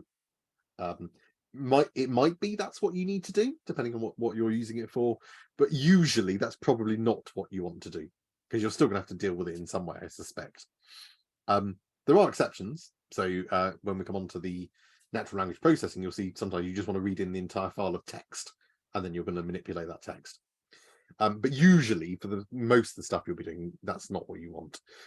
So one way in which you might want to approach this is to, for example, read in your file line by line. And it might be that you've got various information stored on each line of the file, and you want to read that in and store that information separately into a list, for example. So we can use a function called readLines. It's a file function. So remember, we're using the with statement here, which means that we're now referring to the file as F. So F is the opened file name.txt file, which has been opened here in read-only mode. So whenever we refer to F, it means the file you opened called filename.txt in read-only mode. So if we call the readLines function, what that will do is it essentially returns a list of lines of within your file. So if your file has 10 lines, it'll return a list of length 10, and each item in that list will be a line of your file, read in as a string. Okay. But even that, in practice, it's a bit different for natural language processing, where you're dealing with text. But usually for the sort of thing you'll be doing, which is going to be predominantly simulation modeling and machine learning, you're probably going to want to be dealing with CSV files, comma separated value files. Now, you probably, most of you will be familiar with CSV files. If you're not, just as a reminder, that they are basically files in which we have data that is separated by commas and by lines. Okay, so we have a number of lines, and on each line we have various pieces of data that are separated by commas. So we might have an example CSV file here that has on each line a name, comma, their age, comma, where they live, comma. Okay. Now you can easily export things from like an Excel spreadsheet, for example, into CSV format, because essentially this is useful because usually our data is separated into different fields, our rows representing perhaps different patients, and different records, patients, and different fields, which are our columns, different information about those records, in this case patients. So we've got a name column, an age column, and a home location column, for example. So usually that's the kind of format our data is going to be in. So CSV makes the most sense, and CSV is the best way to read this stuff in. When you come onto the machine learning, you'll see you pretty much deal with CSVs exclusively for this kind of stuff. Okay. So there's a library in Python called CSV, which allows us to really easily read and write CSV files. And this is probably, for most of the stuff you'll be doing, you'll be using this more than this stuff that I've just shown you back here. This stuff you will still need for some things, because not everything will be CSV. As I say, with particularly the natural language processing stuff, you'll have text files that you'll be reading in. That's different. But where you're reading in bits of data, or writing out results, which is data essentially, then you are likely to be using CSV files, or you should use CSV files. So let's imagine here that we've got a list of names, a list of ages, and a list of locations that we've set up in our Python code. And let's take the CSV file example I gave you before. We've got a CSV file here. It's got 3 rows, and on each row we've got a name, an age, and a location separated by commas. So I can use the CSV library, so I can import that. Again, I can call the with open whatever my file name is .csv. I'm going to open it in read mode because I'm only reading in here as F. And then I can read in my CSV file. So what I do is I create a reader object. It doesn't have to be called reader. Again, this is just a variable name. You can call it, oh, it's an object name, sorry. You can call it whatever you like. But by convention, we call it reader. And I'm going to create a new one of these. This is object-oriented programming, which we'll come on to next week. But it's going to be one of these things. I want to create that using the reader function of the CSV library. And the things I'm going to need to pass in are the file name that I've read in, or the file that I want to read in, which we've called F because that's the one we've opened. And the delimiter, which is usually going to be comma. So you just, in most cases, you will put delimiter equals and then a comma in quotation marks. You'll nearly always write exactly that line of code for every time you need to do this, because that's how you normally do it. You might have situations where you've got semicolon delimited files or something like that, but in most cases you'll have proper comma separated value files, but it can deal with other delimiters as well. And then once we've created the reader object, then we basically just go through each row in the CSV file, and we can do that by saying for I've called it row, doesn't have to be row, but this is essentially now a list that it's dealing with, or an iterable object more specifically. And so we can say for whatever in reader. I've called it row because you can think about it as rows in our file. So for row in reader, and then do this stuff. So for every row in the CSV file, and what I'm going to do here is I'm going to grab the first element in that row, and I'm going to put that in the list of names, because remember the first element in each row is the name. The second element, which will be at index 1, will be the age. I'll bung that in the list of ages. And then the third element will be their location, and I'll bung that in the list of locations. So you can reference, like a list, you can reference the first element, which will be element 0, the second element, element 1, third element, element 2. Okay, and in a comma separated value file, that means the first one, the first element, and then the second element would be after the first comma, the third element after the second comma, etc. Okay, so if I did that, if I ran that code, read in that file, I'd end up with 3 lists. One would be a list of ages, one a list of locations, one a list of names. Okay, so it makes it really easy to pick out that data, because it's likely we're going to want to store these separate fields of data separately, and we can really easily do that using the CSV library. Writing CSV files is also really easy. Again, we just use the CSV library, and here let's imagine I've got a list of trainers and a list of numbers, and I want to write those 2 comma separated lines to a CSV file.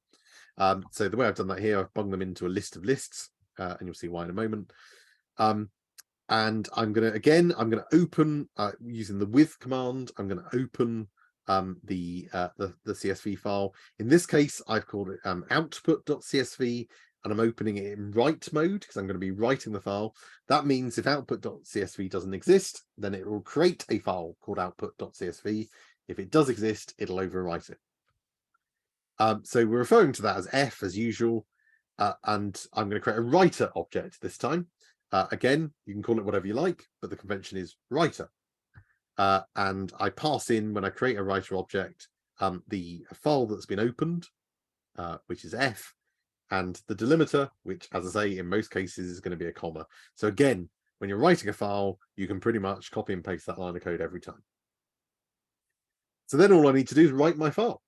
So what I can do up here, this is why I've bunged those two lists into a list of lists, is I'm basically going to go for a for loop for each element in this list. So the first thing it'll do is it'll go to the list of trainers, and then I've told it to write that sublist, essentially. The list of trainers is this one up here, Dan, Kerry, Sean, and Tom. And all I need to do to write a row in a CSV file is use the write row command on the writer. So if I say writer.write row and then pass in a list, it'll write that list. So I could have written here writer.write row square brackets 1, 2, 3, 4, and it'll write to file the list the numbers 1, 2, 3, and 4. So you can pass in a list or any iterable object, but usually be a list, into the write row command. Okay, but here I'm just I'm going through and writing those elements and then those elements on the next row, and you'll see that's exactly what it's done. So it will then create a CSV file. The first row will be Dan, Kerry, Sean, and Tom, and the second row will be the numbers 1, 2, 3, and 4. Yeah, there's a hand up. Sorry, so are you using F now as a function? No, F is a variable. F is your file that's been opened. Okay, so what you've written here just writes one file. You can't get it to write. It hasn't created a method of writing all files, and you just change the list of lists. So we've got one file here that we've opened called output.csv. And basically what Python does, so that file lives on your hard drive, let's say. You are opening that, Python is opening that file, and then Python has basically grabbed hold of it. So now when we refer to it living in Python, we refer to it as F. So it's a bit like, imagine Python has gone onto your hard drive, it's grabbed the file called output.csv, Python is now holding that file. So when we refer to F, we're referring to the file that Python is currently holding, and it's holding it in a write mode, which means it knows that it's going to write to that file. And also that if it went to looking for an output.csv and it couldn't find one, it'll create one before it grabs it. Does that make sense? Yeah, thanks. So you can, if you wanted to do multiple files, you'd have to do that separately, and you should do that separately. You grab each file one at a time. You can also, so there are neat ways in which you can use F strings if you wanted, for example, to write results of each separate run of a model to separate files or something like that.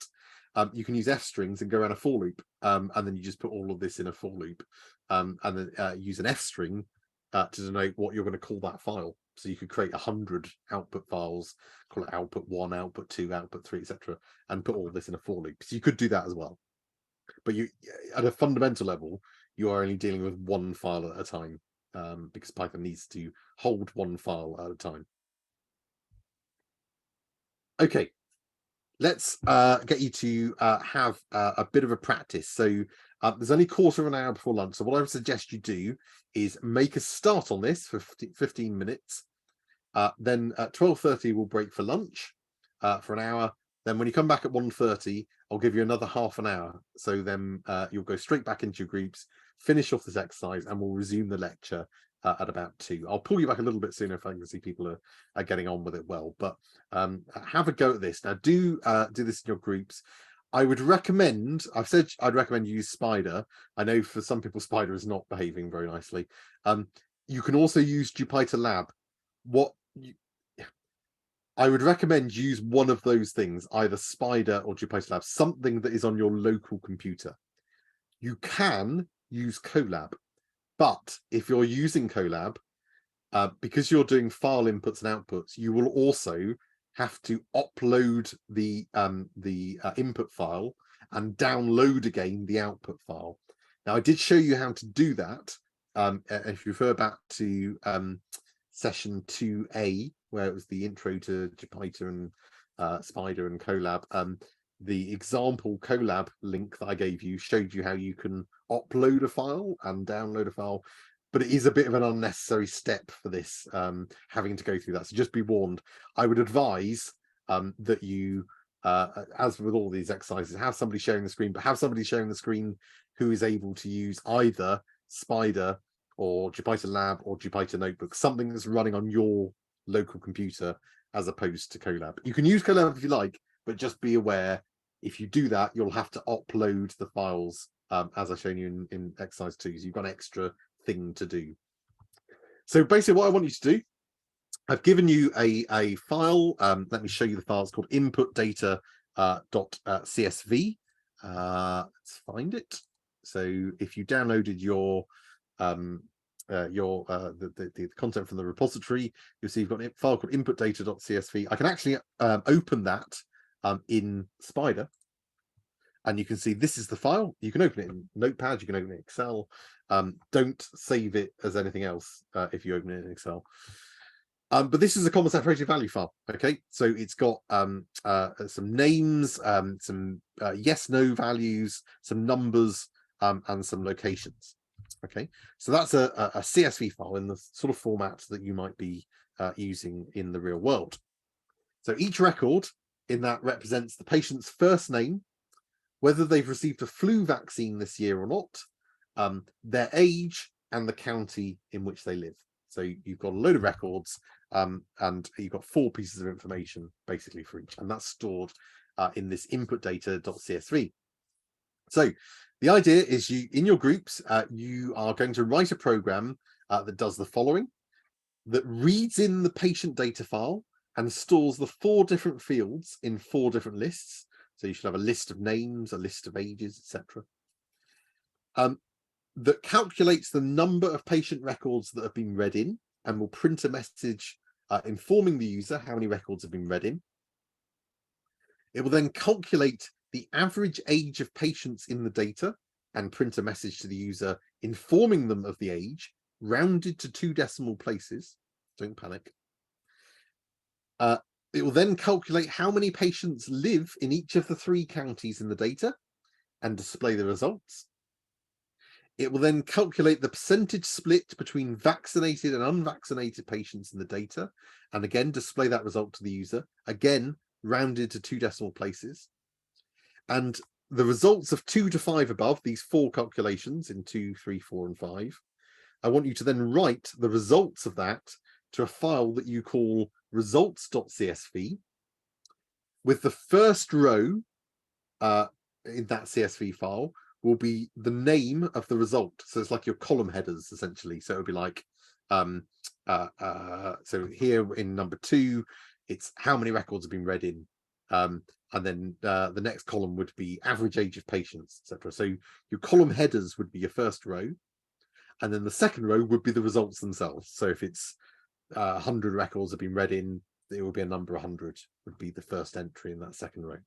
So you end up with a CSV file that has the first row as the column headers and the second row as the values for those columns. Now, if you're thinking, hang on, Dan, you haven't shown us some of this stuff, don't panic, because on the next slide, I present to you a couple of extra handy functions that I didn't mention earlier, when these may have been useful either earlier today or last week. But here are some functions that will make this task much easier for you. So the function sum will take the sum of x, whatever you pass into it, as long as x is an iterable object. So remember, an iterable object in Python is any way you can iterate through it in a loop. So a list is an example of an iterable object where you can go through element by element. A dictionary is an iterable object too. And also the function round, you pass in 2 arguments to the function round. And the first argument is the number you want to round. And the second input is the number of decimal places that you want to round to. So if you want to round to 5 decimal places, so if you want to round 3.77642.198 to 5 decimal places, you'd put that number in the first input, put 5 as your second input, and that will round that number to 5 decimal places. Okay. So you should be able to complete what I've asked you to do using those two functions and everything that you've learned up to this point. So I'm going to give you about 45 minutes, about 40 minutes now. I'll see how you're getting on. So spend about 10 minutes now before you break for lunch. Have a discussion in your groups about how you might sort of tackle this. Make a start on it. Break for lunch at 12:30. I'll keep the call open and all the breakout rooms will remain open, so you can dive in and out as you need to. But there won't be anyone here between 12:30 and 1:30. So make sure you, if you are staying on the call, keep your microphones and cameras switched off, unless you're in your breakout rooms, in which case that's absolutely fine. Okay, so have a go at that, and then we'll for the next 10 minutes. And then when we come back, you'll work on it until 2 o'clock, and then I'll ask a group or two to share what they've done. So make sure you've got somebody nominated. But as I say, make sure the person you nominate has got a working Spider or Jupyter Lab or Jupyter Notebook, because it'll make things easier, unless you're very confident in doing the collab stuff. But just be aware you'll need to do extra steps if you do. Okay, I'll stop recording and I'll open up the breakout rooms. This meeting is recorded.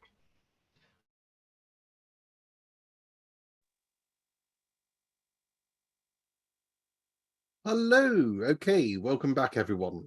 So hopefully you had a good break over lunch, and had a go at the file reading and writing challenge. So I'm going to ask one of the groups in a moment to show us what they've done. I'll show you the solution as well.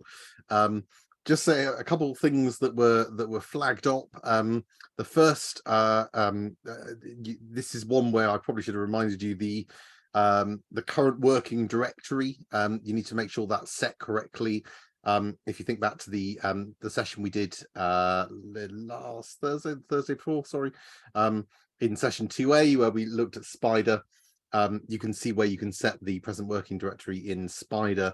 This will usually, once you've saved a file, correctly switch to the same file in which your Pi file is located, but on Windows particularly, it doesn't always do that. So you can check that. It's in the notes, but if you go to your the top right of your Spider pane, where your present working directory is, the little folder icon, click on that and you can select the directory. That's the folder it's looking for files in. So you need to make sure that's enabled if you're getting any errors such as they can't find the file. The second thing, which I always forget, is an issue. Well, it doesn't seem to affect everyone, but and this is absolutely a Windows thing, is that when you're writing files in Windows, it puts in an extra line break very often. So when you wrote your CSV file, you may have found there was an extra line when you didn't need one. If you look in the Slack chat for module 1, I've posted the solution. You basically just add a new line parameter to your open command when you open a file, and there's a little link there on Stack Overflow, where you can see why that is, and why it's the case. Or you could just upgrade to Linux or Mac. So but do make sure as well, if you haven't checked out Elliot's video on Stack Overflow and uses of Stack Overflow, do give that a check out, because it's really handy as you start to encounter errors like that.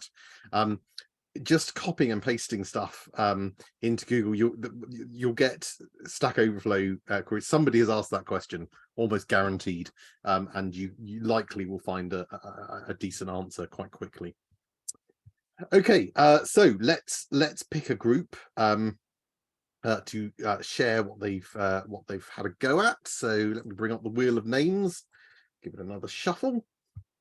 And let's spin and see who's going to present what they've been doing. Ooh, this is close. Oh no, it's just gone into Amstrad CPC. So somebody from Amstrad CPC want to share their screen, talk us through what you did.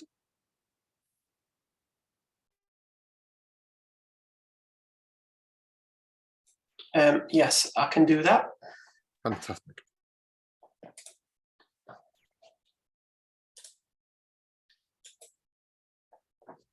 Can you see my screen? Yeah, that's come through okay. Okay, so this is probably not the most elegant and probably over-engineered in some aspects, but it does work. So The idea was to account for a variable number of counties in our initial data sets. So we didn't want to hard code the counties which we already had in the input files, but we wanted to account for all possible variations. So we import the CSV library at the very beginning. I know that this is strictly not necessary. However, we decided to do it just for neatness in terms of declaring what things are and what kind of types. We open the CSV file here. So this is pretty much a lift from the slides you have shown us earlier. One thing we noticed when we were trying to do calculations on ages was that it was treating them as strings. So we are creating an additional list of integers from those initial ages. Then we are calculating the number of records, and for this we are simply using the length of one of the lists. There are probably other more elegant ways to do it, but we are calculating the average patient age with decimal precision of 2 decimal points. We are generating a unique list of counties with this for loop. So essentially this checks the list of counties which we imported originally, and if it doesn't find it into the consolidated list, it adds it to it.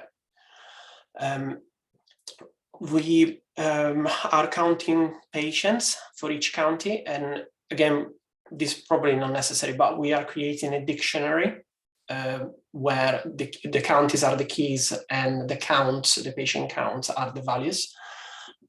We are converting the keys and the values into 2 separate lists.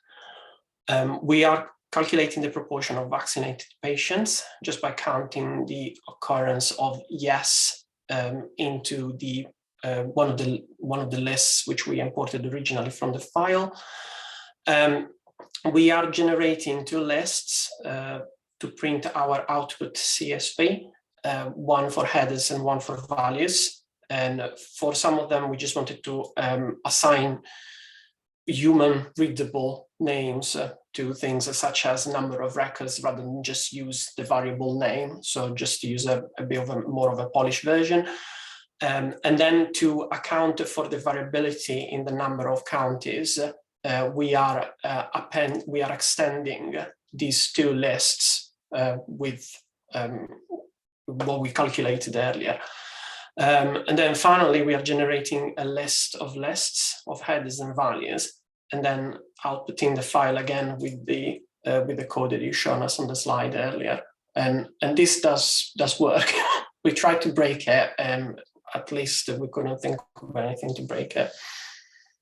Fantastic, absolutely brilliant. That's a model answer. That is absolutely fantastic. You've gone far beyond what I needed you to do for the so that's, again, as of earlier, that's a much more elegant solution than the official solution, which I will put up as well. But yeah, fantastic. I love the fact that you've accounted for, because you're absolutely right. You wouldn't normally want to hard code that kind of information. You want to make it your code as flexible as possible, because especially for something like counties, it's likely there may be variable numbers of counties depending on how you apply this. So whilst I didn't need you to do it for this, it's fantastic that you have.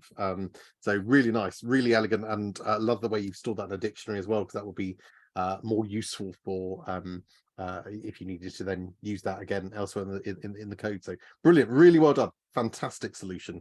And as I say, I will put up the my solution, which isn't as good in the with the materials at the end of the day. But yeah, all the key points were there, and it's really just to give you a practice on reading in and then writing out files, which you'll get much more practice on when we come to the SymPy stuff. You'll start doing that in earnest, and you'll see how once you get used to it, it's very easy. You're doing the same process every time.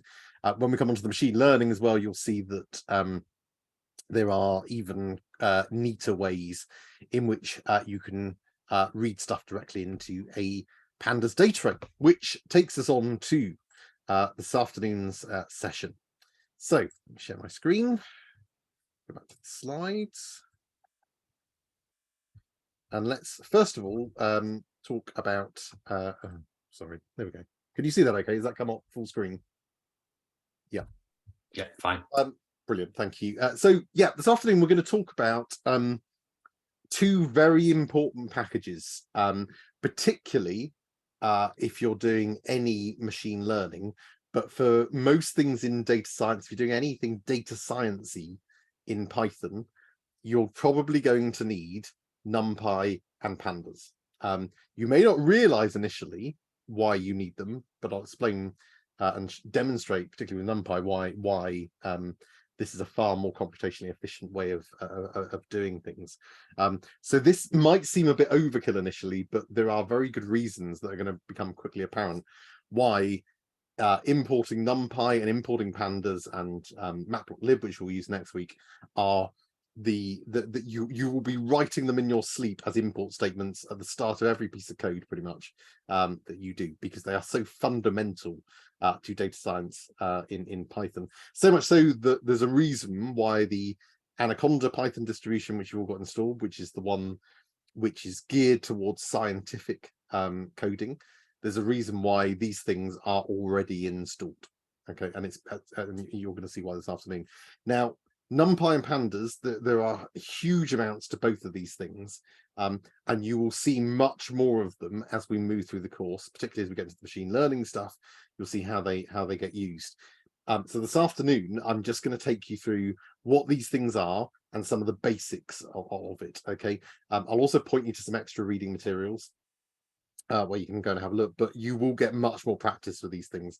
So this afternoon is just to give you the basics. So you may not fully appreciate yet why this stuff is so important, but it's very important that you do understand these concepts and are able to sort of use NumPy and Pandas as you move forward. So let's start with NumPy. So NumPy is a very, very important Python library, and it's got a number of particular features.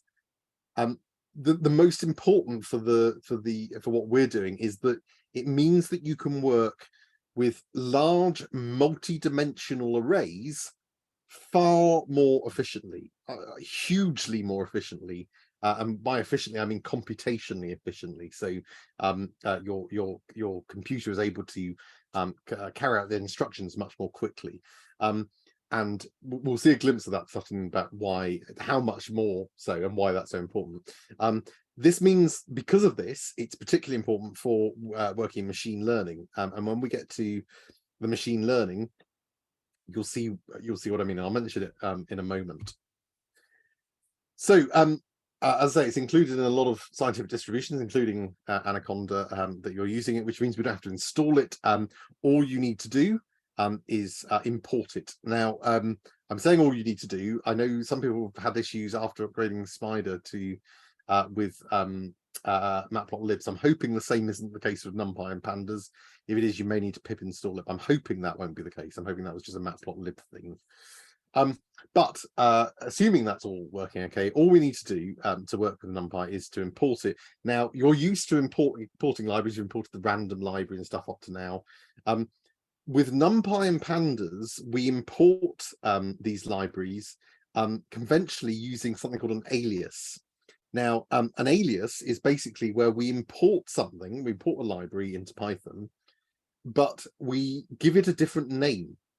So here, and the standard convention is to import NumPy as NP. Now, what that means is that then thereafter in our code, we can refer to NumPy as NP. We don't have to say NumPy. Now, the part of the reason we do this is because you will be using NumPy a lot in your code, and therefore you don't want to have to keep typing NumPy. So it's more elegant to just use NP. Now, you could make that say anything you like. You could say import NumPy as chicken sandwich, if you like, and then just refer to chicken sandwich throughout your code, although slightly longer than writing NumPy. But you shouldn't do that. You should always use the conventional naming convention of NP for NumPy, and you'll get used to doing that. So when you say import NumPy as NP, that means you can refer to NumPy just by saying NP. Okay, you can technically import any library with an alias. Now, the main object in NumPy is the multi-dimensional array. Now, this can be quite a difficult concept to get your head around, because as human beings, it's difficult for us to think beyond 3 or maybe 4 dimensions. Okay, but NumPy is all about that. So let's before we go any further, let's just break that down, because this can be quite tricky to get your head around. So let's think about what we mean by multi-dimensional array. Well, let's think about firstly a one-dimensional array. Here's an example of a one-dimensional array. It's a list of 3 numbers. Okay, that's a list. You've seen that multiple times over the last couple of weeks. A list is an example of an array, and this is a one-dimensional array. It only has 1 dimension. Okay. We can, however, have 2-dimensional arrays. That's essentially an array within an array. So we could have a list of lists. Now, you started to see a little glimpse of that in some of the examples I showed earlier, where essentially we have a list, and within that list, each element of the list is in itself a list. Okay, that's an example of a 2-dimensional array, because we have the dimension that represents each sublist and then each element within that sublist. Here's an example of a 3-dimensional array. Now it starts getting harder to visualize, because we're now looking at 2D monitors and laptop screens, and so this becomes much more difficult. But essentially, it's the same principle. This is an array within an array within an array. Okay, so this is a list of lists, essentially, and that is a 3-dimensional array. But it doesn't stop there, because when you come on to machine learning, you may well be dealing with 100, 200 dimensional arrays. Now that is quite difficult for us to visualize. Okay, but what you need to know is that NumPy is excellent at being able to computationally efficiently handle that kind of multi-dimensional array. Now, I'll show you some examples that will hopefully make this a bit easier to understand in a moment, but just to flag up, dimensions, when we talk about dimensions in NumPy, we refer to them as axes. So it's a bit like a graph. Okay, so we can imagine a 2-dimensional graph and even a 3-dimensional graph, and each one is a different axis. That's how we refer to them in NumPy. Okay, so let's think about some practical examples to try and get our heads around this a bit more, and then make the jump to 100-dimensional arrays a bit more sensible. So let's think about a practical example of a 1-dimensional array. An example might be if we had a list of ages. Okay, so here's a list of ages: 32, 71, 56, 54, and 28. That is an array that is 1-dimensional. Here's an example of a 2-dimensional array. We might have a list of ages for each of 3 groups. Okay, that's 2-dimensional. The 2 dimensions being the group, so which group the person is in, and the individual person within that group. Those are the 2 dimensions, or in NumPy terms, the 2 axes. Here's a 3-dimensional practical example. What if we had a list of ages for each group within each department? Okay, so here we've got 2 different departments. Each of those 2 departments has 3 groups, and each of those groups has 5 people in it. Okay, so we have 3 dimensions now in our data. We have which department they belong to, which group they're in, and which individual they are within that group and department. Those are our 3 dimensions. So you can see already that you can imagine how this can grow, because you can imagine then having a 4-dimensional array by adding organizations, each having different departments, each having different groups, each having different individuals, etc., etc. And when we come on to machine learning, this is all built around what we call features. This is the information we're trying to learn from, and all of that feature information essentially represents different dimensions in our data. So how do we declare a NumPy array within Python? It's actually really easy. So assuming that we've imported it correctly at the start and imported it with the conventional alias of NP, then all we need to do to set up a new NumPy array is to use np.array. So the array method of the NumPy, and then we pass in as the input the thing that we want to make a NumPy array. So in this case, I'm turning a simple list into a 1-dimensional NumPy array. Okay, and I'm going to store that in a variable called a. So a is now a NumPy array, a one-dimensional NumPy array. Now for 2D arrays or more, we very often want to read in our data as a series of lists to form that array, and that's really easy too. So again, we could set up a new NumPy array using np.array, and let's say that we wanted to make a two-dimensional array. Let's imagine these are our ages, and each of these are our groups. Then essentially we could create a new two-dimensional array by saying we want a NumPy array made out of a list of lists. That's what a two-dimensional array is. So here we make our two-dimensional array out of this list of this list, this list, and this list.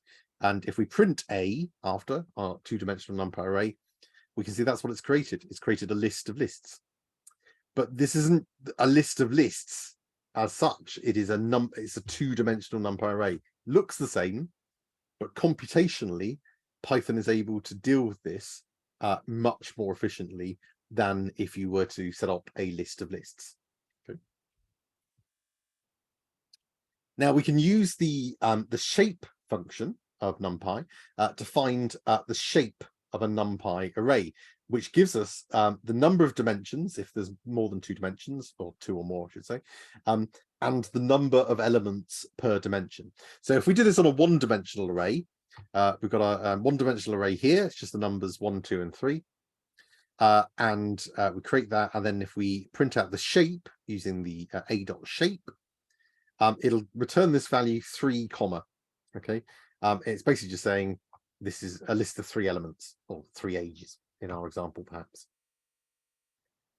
For more than one-dimensional arrays, so for 2D plus arrays, this will give us the number of rows and columns in multi-dimensional space. So here's a 2D example. Here we've got our list of lists. We turn it into a two-dimensional array and print the shape. And you can see it returns a tuple with the numbers 2 and 3. In other words, thinking back to our example, always frame it back to something that we can understand. That's a bit like having 2 groups of 3 age values. Okay, so group 1, group 2, here are the 3 ages in each. Going up to 3 dimensions, again, we can create this from a list of lists, turn that into a NumPy array. That's now 3-dimensional NumPy array.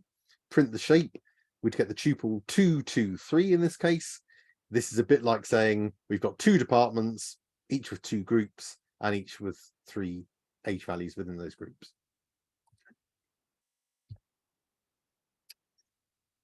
We can also use the ndim function to find out the number of dimensions, or remember they're referred to as axes, within our NumPy array.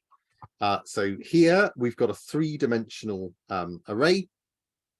And so if we set up that 3-dimensional list of lists, so we've got and then turn that into a 3-dimensional array and print c.ndim, that will give us 3. So we know how many dimensions. Now, for something like this, I mean, all right, the brackets look a little bit, you take a minute to unpick the brackets, but you could, after a minute, you could see that that's 3-dimensional. Now imagine you were dealing with a machine learning algorithm where you've got 100 dimensions. Okay, you need something like this to be able to easily return the number of dimensions, the number of axes in our NumPy array. Now, a very important point about NumPy is that NumPy requires all of the arrays to be homogeneous. Now, what that means is that you've got to have the same number of columns in each row. So in our example before, that's the same number of age values per group. And that's why, so that example is quite useful to get you to think in a more practical term about what a multi-dimensional array is. If you were genuinely storing that kind of information, probably NumPy isn't the way to go. You probably go for Pandas, because it's unlikely that you've got exactly the same number of people in exactly the same number of groups, etc., etc. So that means that this isn't really valid, okay? Because here we've got a 2-dimensional array. Imagine we've got, let's go with the example where we've got 2 groups. This group has 3 people in it. This group has 2 people in it. You can't really do that in NumPy, but If you wrote that above, try to turn that list of lists into a 2-dimensional NumPy array, you won't get an error. What NumPy will actually do very quietly is it will store reference to 2 separate lists within the NumPy array. It'll basically, instead of a 2-dimensional NumPy array, it'll give you a 1-dimensional array with 2 values, and those values will be references to those 2 separate lists. Now, it's highly unlikely that's what you want to do, because the whole point of using NumPy is it enables you to carry out tasks that are computationally expensive when done at huge scales much more efficiently. And you can't do that. You can't use those features of NumPy if you've got a 1-dimensional array with 2 separate references to other lists. It doesn't work like that. So you have to have, if you're using NumPy properly, you need to have homogeneity. Now, if we've got our data stored in NumPy arrays, we can easily apply mathematical operations to the arrays. So let's imagine we've got an array called A. This is a 1-dimensional NumPy array that I've created here. And I want to double the value of every element in the array. All I need to do, we've called the array A, is say A equals A times 2, and that will automatically double all of those elements. And it will do so much more quickly than if we tried to iterate through it in a list. Much more quickly. Now, for an example like that, it takes nanoseconds in both cases. But imagine you've got millions of data points. Suddenly, the change is far more important. And you can also, as well as multiplication, you do all the other mathematical operations. You can add 2 arrays together as well. So you can add one array to the other and add each value from one array to the corresponding value in the other. We can also slice, so a bit like we've seen with lists, where we can grab certain elements out. We can do equivalent things with NumPy arrays. We can carve out bits of the array so that we're only talking about certain sections. So let's imagine we've got a 2-dimensional NumPy array here, which I've called B. It's 2-dimensional. We've got essentially a list of lists, and we've got 1, 2, 3, 4, and 5, and 6, 7, 8, 9, and 10. And let's imagine what I want to do is to double the value of every value in the second row, so this row only, and not the ones in the first, and store that in a new array. I can very easily do that because I can grab this particular row just by giving the name of the NumPy array, which I've called B, and then referencing index 1. Remember, this will be 0 and this will be 1. That will hold if you go to 3 dimensions. You can reference using a kind of coordinate system where you say it's this row in that dimension and this row in that dimension, and the same principle applies as you got through the dimensions. Similarly, I might want to print out the value in the 3rd column of the first row. Okay, so this is the first row, this is the 3rd value. So again, here I can use the index notation and say I'm referring to row 0, and I'm referring to value with the index of 2. Remember, that will be 0, 1, 2, so that'll be the 3rd element. And that'll print out 3. We can also really easily do statistical operations on NumPy, including some very complex stats. But let's just look at some simple examples to give you an idea. Let's imagine we've got a NumPy array here, 1-dimensional array, 1, 2, 3, 4, and 5, and we want to find the mean of it.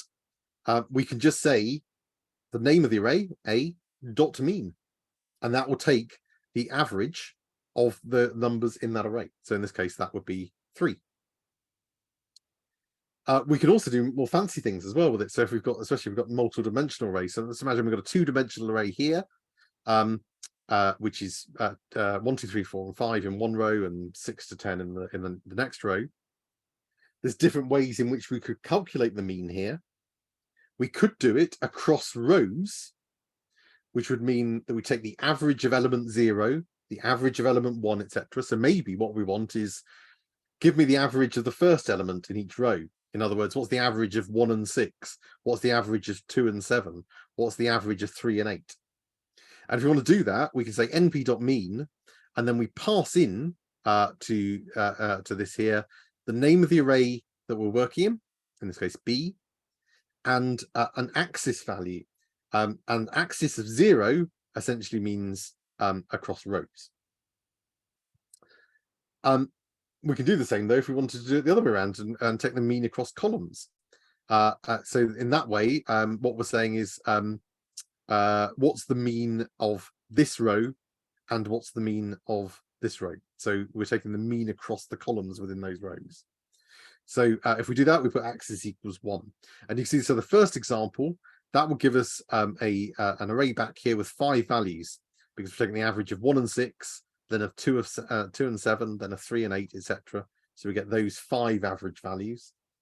Whereas if we do it across columns, so the mean for each row, then we'd get 2 values, for the average of this row, which would be 3, and the average of this row, which would be 8. Now we can also do something called the dot product of 2 arrays. Now we can do this because a dot product requires there to be identical array lengths in the dot product multiplication.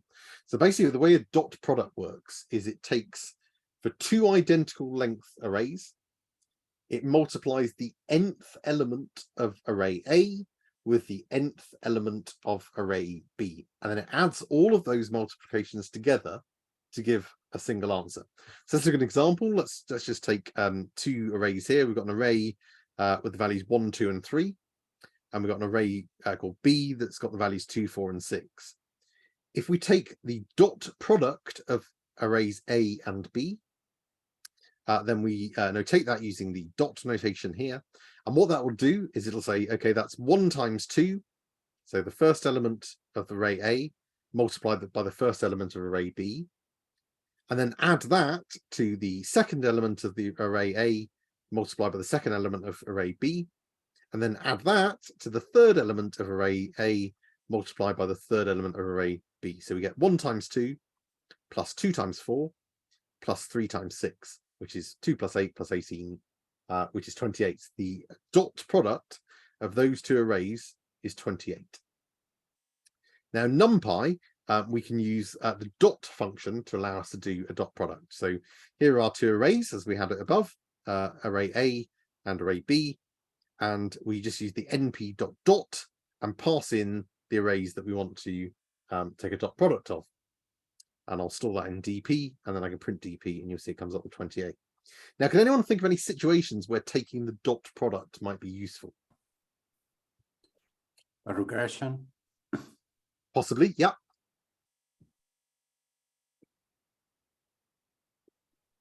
Any other thoughts? Filtering with kind of like a true false. Yes, you could. You could absolutely. So, finding out the direction of vectors. Yeah. So basically anything where a good way to think about a dot product is thinking about a kind of, and the true false example actually is a good one, because it's this idea that you can apply a weight to stuff. So imagine that we've got, we're doing some geographic modeling, and we've got various numbers of people coming from different locations, and we've got various travel distances from those locations to our hospital. Now, in your model, you're probably not going to want to assume that all distances are equal, because you might have 1 million people living within one of your locations and 100 people living at this location that's far away. Now, you don't want to forget about those 100 people, but you don't, when you're trying to work out where to place your service, it's unlikely that you're going to want to treat those 100 people, the distance traveled by those 100 people, as being of equal weighting to the distance traveled by your 1 million people. Okay, because otherwise you'll just put everything in the middle of nowhere and you'll have millions of people traveling long distances. So you tend to want to weight distances by, for example, the number of people that are there. So that more populated areas will have a stronger weighting. Everybody will be represented, but in your calculation, you're likely going to want to put more weighting towards those where there is more activity. So that can be a useful way in which you can do that. And yeah, you're right. The true false thing is a good one. If you think about trues and falses as zeros and ones, and then you can multiply them by the other, and then essentially turn them on and off. There's a function on Excel that's we pass like a boolean would be sum product. Yes, that's right. Yeah, you can pass a boolean and then you eliminate the ones that you're not interested. Yeah, absolutely. That's exactly what it's doing. It's taking the dot product. Okay, so what if we've got our NumPy array and we want to add some more rows to an array we've already got? We can do that using the vstack function, which you may have guessed stands for the vertical stack function. Okay, which if you think about it, if you think about rows in your NumPy array, you can imagine if you needed to add more, you're stacking them vertically. So to do that, let's imagine we've got a two-dimensional NumPy array here. We've got 2 rows, 1 to 5 and 6 to 10. And let's imagine we want to add this row here with 3, 6, 9, 12 and 15. All I need to do is use the vstack method of NumPy. So I say np.vstack, and I pass into that a list which contains the array to which I want to add, which is B, so the array I'm stacking into, and then the list I want to add. Now that could be multiple dimensions itself. You could add more than one at a time, but I'm just adding one here. And that will basically stack this onto this. So then if I print B, we can see we've still got a 2-dimensional array, but we've now got a new row with 3, 6, 9, 12 and 15. And of course, if there's a vertical stack, then there must be a horizontal stack as well. And a horizontal stack is essentially to allow us to add columns. Now this is a bit trickier because remember, NumPy arrays have to be homogeneous, so you have to have the same number of columns per row, which means if you're adding an extra column to one of these, you have to add an extra column to all of them. So here I've got the same NumPy array I started with, this 2-dimensional array here, but I'm going to add a 6th column. And what I do is I'm going to set that up as a 2-dimensional array in itself, because I'm going to add the value 6 to this one and the value 12 to this one. And then I can use the hstack method of NumPy. And again, I pass in the NumPy array to which I want to add the stack, and then the columns that I want to add. And because this is a 2-dimensional array, I've got to have this two-dimensional list here. Okay, and that will add 6 to that one and 12 to that one. We can also really easily remove duplicate data values in NumPy. Let's imagine we've got a 2-dimensional array here. We've got 2 rows, 1, 2, 3, 4 and 5, and 5, 6, 7, 8 and 9. Let's imagine we wanted to remove all duplicate data and just have a single NumPy array that contained all of the values, all of the unique values in our data. We could do that really easily with NumPy using a single line of code. And in this case, I'm just going to overwrite B, although you probably would set up your own separate NumPy array for this, but I'm overwriting it here. And I just use the np.unique method, and I pass into that the NumPy array that I want to find the unique values in. So if I say np.uniqueb, that will then, and I'm overwriting B now, but I should probably call that C, for example. But if I then look at B after I've done that, you can see I've now got a single 1-dimensional NumPy array with the values 1 to 9.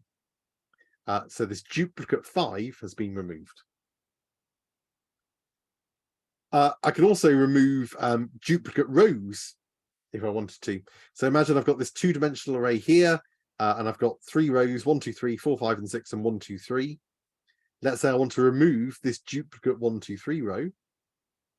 I can do that really easily using the np.unique method.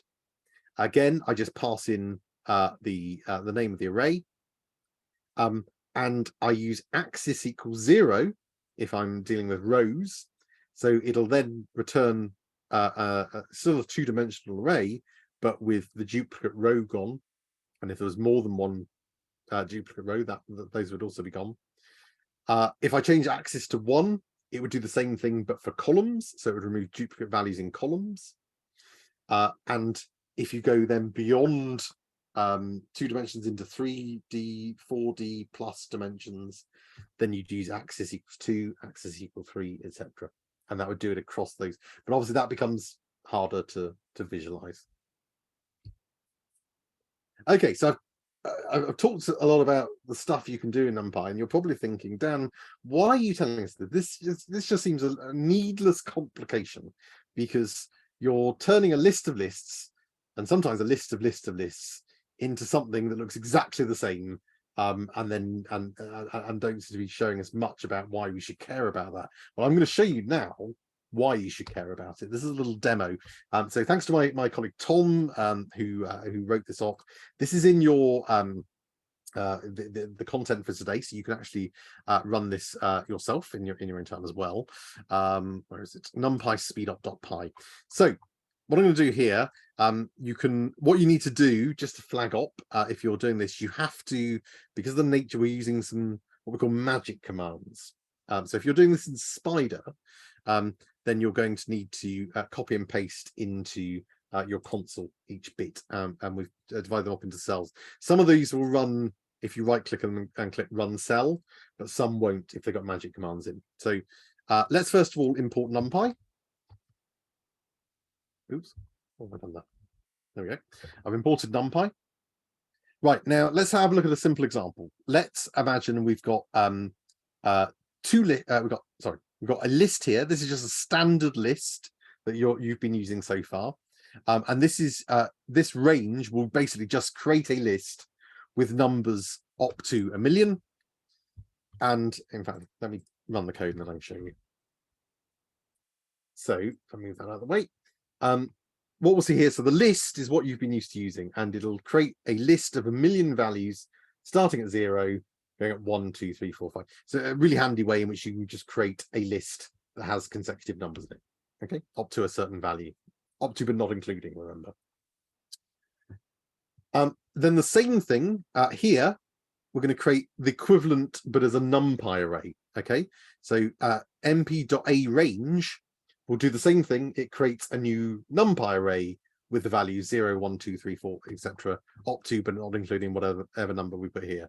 So we've now got a list which contains 1 million numbers from 0 to 99999, and the same thing but in a NumPy array. So the same thing, but one is stored as a list and the other is stored as a NumPy array. Okay, now what we're going to do now is I'm going to try adding up all of the numbers in the list, first of all, the normal Python list. So if I use this command here, the magic command with the percentage sign, called time it, this will basically run this command and it'll tell us how long it took to run. Okay, just run that. My computer's whirring. Okay, right. So it took 5.91 microseconds, roughly, plus or minus a little margin of error, to do that. Now that's, I mean, even adding up 1 million numbers in an inefficient list is not going to tax your computer too much. But this is a simple example. Imagine you had millions upon millions of complex calculations being made. Suddenly it becomes a problem where you're running machine learning models for days on end. You want to be as computationally efficient as possible. So 5.91 milliseconds, right? That's just on the normal Python list. Let's do exactly the same thing. We're going to add up all the numbers. This time, we'll do it for the NumPy array. Exactly the same numbers, exactly the same amount of numbers.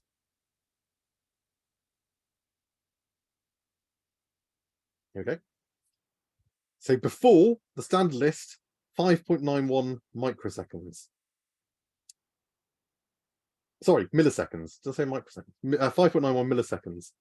In the case of the NumPy array, 541 microseconds. So 5.91 milliseconds millisecond being 1,000th of a second. NumPy has done the same thing with the same numbers in 541 microseconds. A microsecond is a millionth of a second. Okay, that's several orders of magnitude faster. Several. Now, clearly, in this case, it's still not a, it's a big difference in magnitude, but I think we can wait 5.91 milliseconds. But the point is, if you were doing this upon millions, billions of combinations, and time again, you're going to want something that is much more computationally efficient. Look at the difference between those two things. Let's have a look at another example as well. So loops. You've been learning about loops throughout the training. Loops are incredibly inefficient in Python. Okay, they're not great computationally, because Python has to go through and for each element step through, carry out some instructions. They're not actually very efficient. Let's have a look at an example here.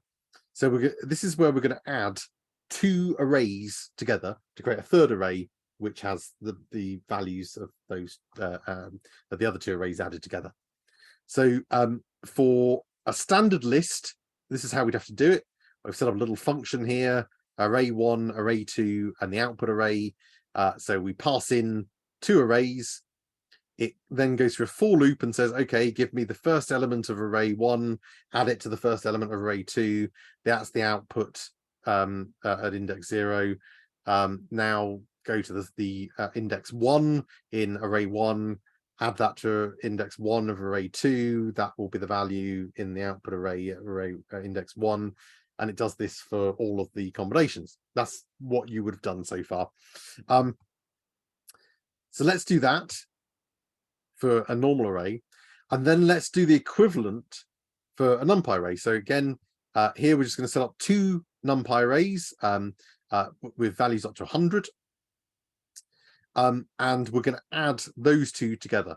So we're going to try doing it on the conventional way of using a list versus doing the non-conventional way of using NumPy. So let's do the conventional way first. Okay, so to go through bit by bit, adding these arrays together. So again, we're using NumPy arrays here, but we're going through a loop. Okay, and it took 30.3 microseconds in order to do that. Now let's do the same thing. We've set up exactly the same two NumPy arrays. But all we're going to do, rather than going through in a loop and adding the element 0 of array A to element 0 of array B and doing that all manually in a loop, here we're just going to use the built-in function of NumPy, which just allows us to say, if we've got two arrays, just say A plus B. The name of array A, sorry, the name of the first array plus the name of the second array, and it will do it for you. Okay. Let's see how much more efficient that is. Exactly the same structure, remember, this time. In the first example, we were still using NumPy arrays, it's just we were looping through them. Now let's see what happens if we just add them together using NumPy's own power. Again, we get a huge difference, multiple orders of magnitude difference. We're now down into nanosecond territory, 1 billionth of a second. So where we had 30.3 microseconds, millionths of a second, this took 342 billionths of a second. Okay, again, several orders of magnitude faster. Imagine that loop was doing more than just adding together 100 elements in each array. Imagine you're doing something where you're doing some complex machine learning and it's taking several days to run. You're going to want to have the most efficient code you can, and NumPy will allow you to do this for really complex multi-dimensional arrays. So I'll let you have a play around with that in your own time. You can see the difference, but hopefully that's given you a bit of a glimpse into why this is so important, particularly for the kind of stuff that you'll be doing. Okay, so let's stop talking there and let's get you working on a NumPy exercise. So you go off into your groups again, and as a group, you're going to work on this problem. So you've been given data that contains 3 fields relating to patients. One represents patient ages, one the number of previous admissions they've had, and one whether they were following their latest attendance, whether they were admitted following their latest attendance to EDs, with a 1 value if they were and a 0 if they weren't. Okay, so here's the data that you've got. I've just given, it's just manually here, so you need to type that out. Apologies, you wouldn't normally have to do this. So you've got a list of ages, list of previous admissions, and whether they were admitted following the latest attendance to ED. What I want you to do in your groups is to write code that, first of all, stores the 3 data fields above in 3 separate lists, then combines those lists into a single 2-dimensional NumPy array called data, then calculate and print the mean age of patients in the NumPy array by using slicing on the appropriate row. I want you to round it to 1 decimal place. I want you to calculate and print the total age of those admitted this time using a combination of slicing and a dot product calculation. And I want you to calculate the mean number of previous admissions for those aged under 30 in the data using slicing. Now, this is a bit of a fudge, and you wouldn't normally do it this way. I'm deliberately giving it to you this way around because I want you to practice using various elements that I've shown you. So for this, you'd never do this, but for this, assume that these lists are static and that the list of ages will always be in ascending order with those ages. Okay, so just imagine for that. It's just to get you to try out some NumPy functions. You wouldn't do this in reality. Okay, so I'm gonna give you about half an hour, and then just for time, we'll probably have a sort of 5-minute break somewhere there. So if we resume at past, let's resume at 3:30. Obviously, if you get on better, then we'll call you back a little before. But otherwise, go into your rooms now and have a go. And make sure somebody's sharing their screen and you're all having a go at this together. This meeting is being recorded.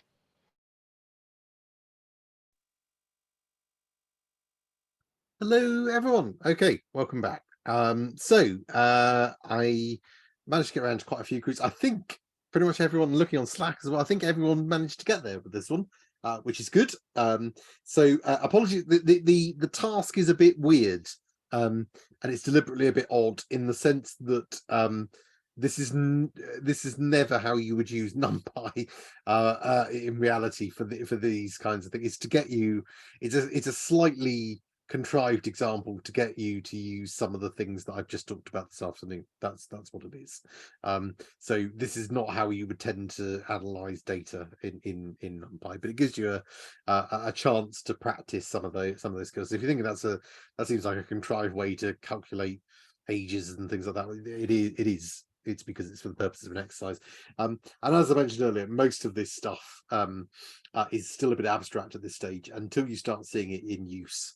Once you get into the training in beyond the Python into the methods that we're going to show you, you'll start to see all this stuff being used in earnest. But I was really impressed floating around. Everybody seemed to be getting on okay with this. So I'm going to spin the wheel to ask one of the groups to show us what they've done. So let's spin the wheel again. Mix it up a bit first. And spin it. Let's see who's the next lucky group. Oh, it's going to be close. No, I think it's IBM PC. So somebody from IBM PC wants to share their screen.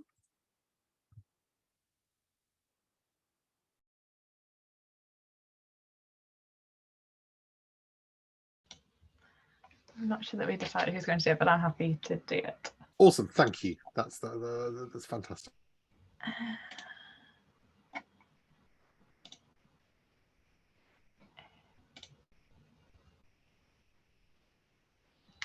Can you see it? Yeah, that's come through okay. Okay, so we have imported NumPy. I think some of our groups have difficulty with this, but they got sorted. And then we've created a list for each of the different attributes. And then we have, so that's point one. And then part two, we've stored them into an array, just by putting the list into the array. We've calculated the mean. I've just done it here, like in the statement. So we've taken the first array and got the mean of it. And then this is to calculate the total ages. So it was using like the dot, and because these are going to be 0, so it's going to get rid of the age of anyone who wasn't admitted. And then that's what it's doing, isn't it? It's the age. Yeah, so it's just going to print the ages of people who were admitted. Oh, is this the one that was a bit weird? Ah, yes, this is the one that prints, yeah, the total ages of the people who were admitted, which seemed a bit weird. And then this last one is finding the mean number of admissions for people under 30. And again, it was, we did it using slicing. But again, it was very much dependent on you like looking at the data and like counting the indexes. Yeah. Fantastic. No, brilliant. Thanks, spot on. Really well done. And yes, you're right, it is weird. That's the, as I say, this isn't how you'd actually use NumPy. So don't panic if you're thinking this just, do I have to use this weird thing? It's to get you to use this stuff. You'd never in a million years, well, I can't imagine why anybody would ask you to count the total age of people admitted, and even if they did, don't do it like this. But if somebody tells you this is how you do a dot product notation, this is a good chance to practice how to do it. Fantastic. No, brilliant, spot on. Right, okay, so let's move on to the last bit for today. And I mentioned earlier we said about NumPy, but also pandas. So let's now talk about pandas. If I can load it up.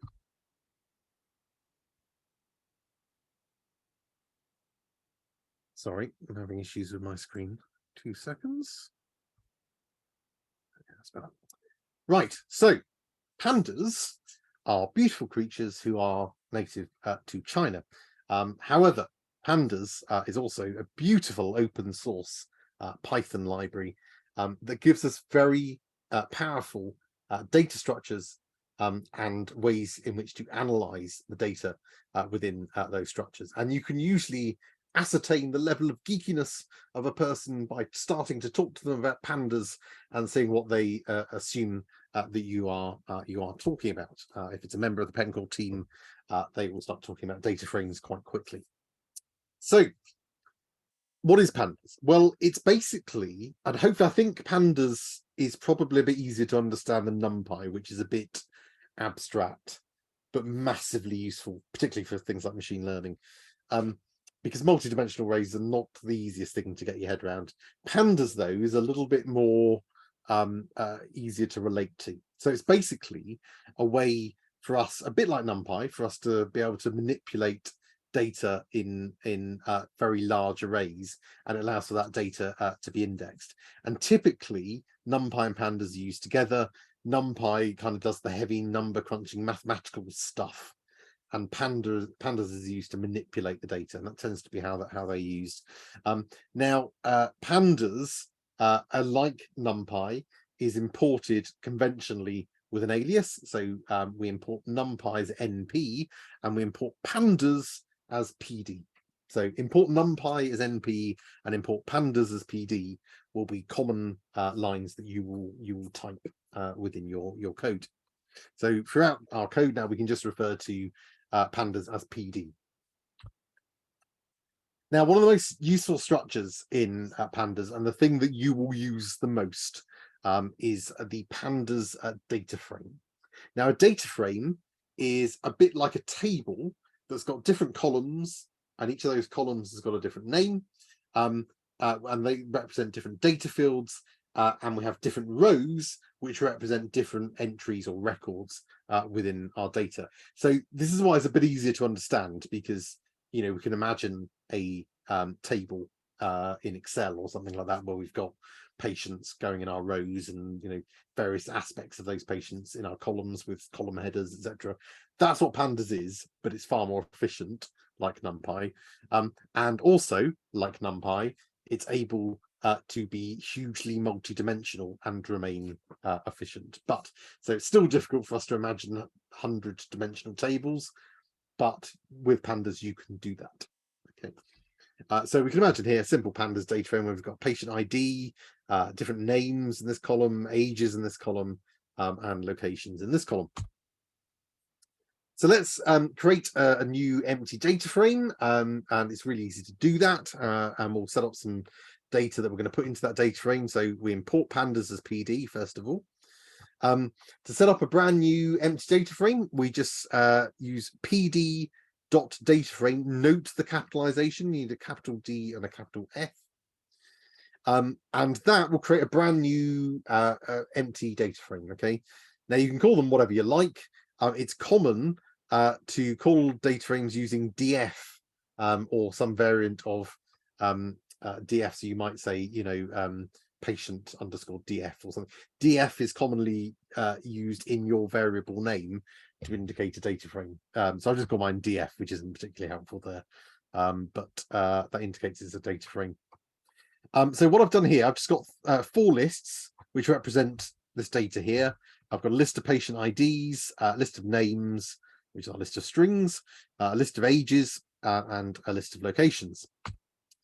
Now, what I can do is I can set up, now we've created the Pandas data frame, I can set up columns in the Pandas data frame, and all I need to do is specify the name of the column and the data that I want in it. Okay, so and the way I do that is by calling the name of the data frame. Remember, I called mine df, and then I use square bracket notation, but rather than provide an index number, here with the Pandas data frame, we give the name of the column, which actually makes it a little bit easier.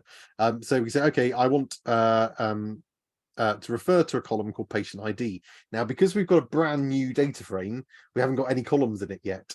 So much as we saw earlier, if we specify a new something that doesn't exist, then Python will create it. Okay, so if we say df and then the name, which has to be as passed in as a string, so the string patient ID, that will be the name of our column.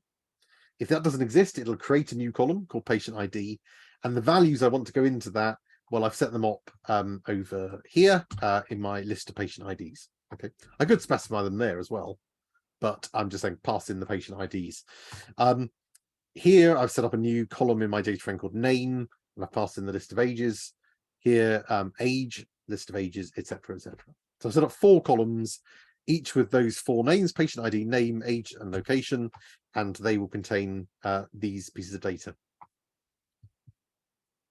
So if we then print the data frame, we can see what it looks like. So if I print that, we'll get something that looks like this. So we can see here we've got 4 columns. Well, we've got 5. I'll come back to the other one. We've got 4 columns here. We've got column headers. Those are the column names in our data frame. And we've got the values under that. That's quite friendly. Okay. Now, you'll notice that there's a 5th column here that's been added at the start automatically. Now, we didn't put that in. Okay. This is known as the index column.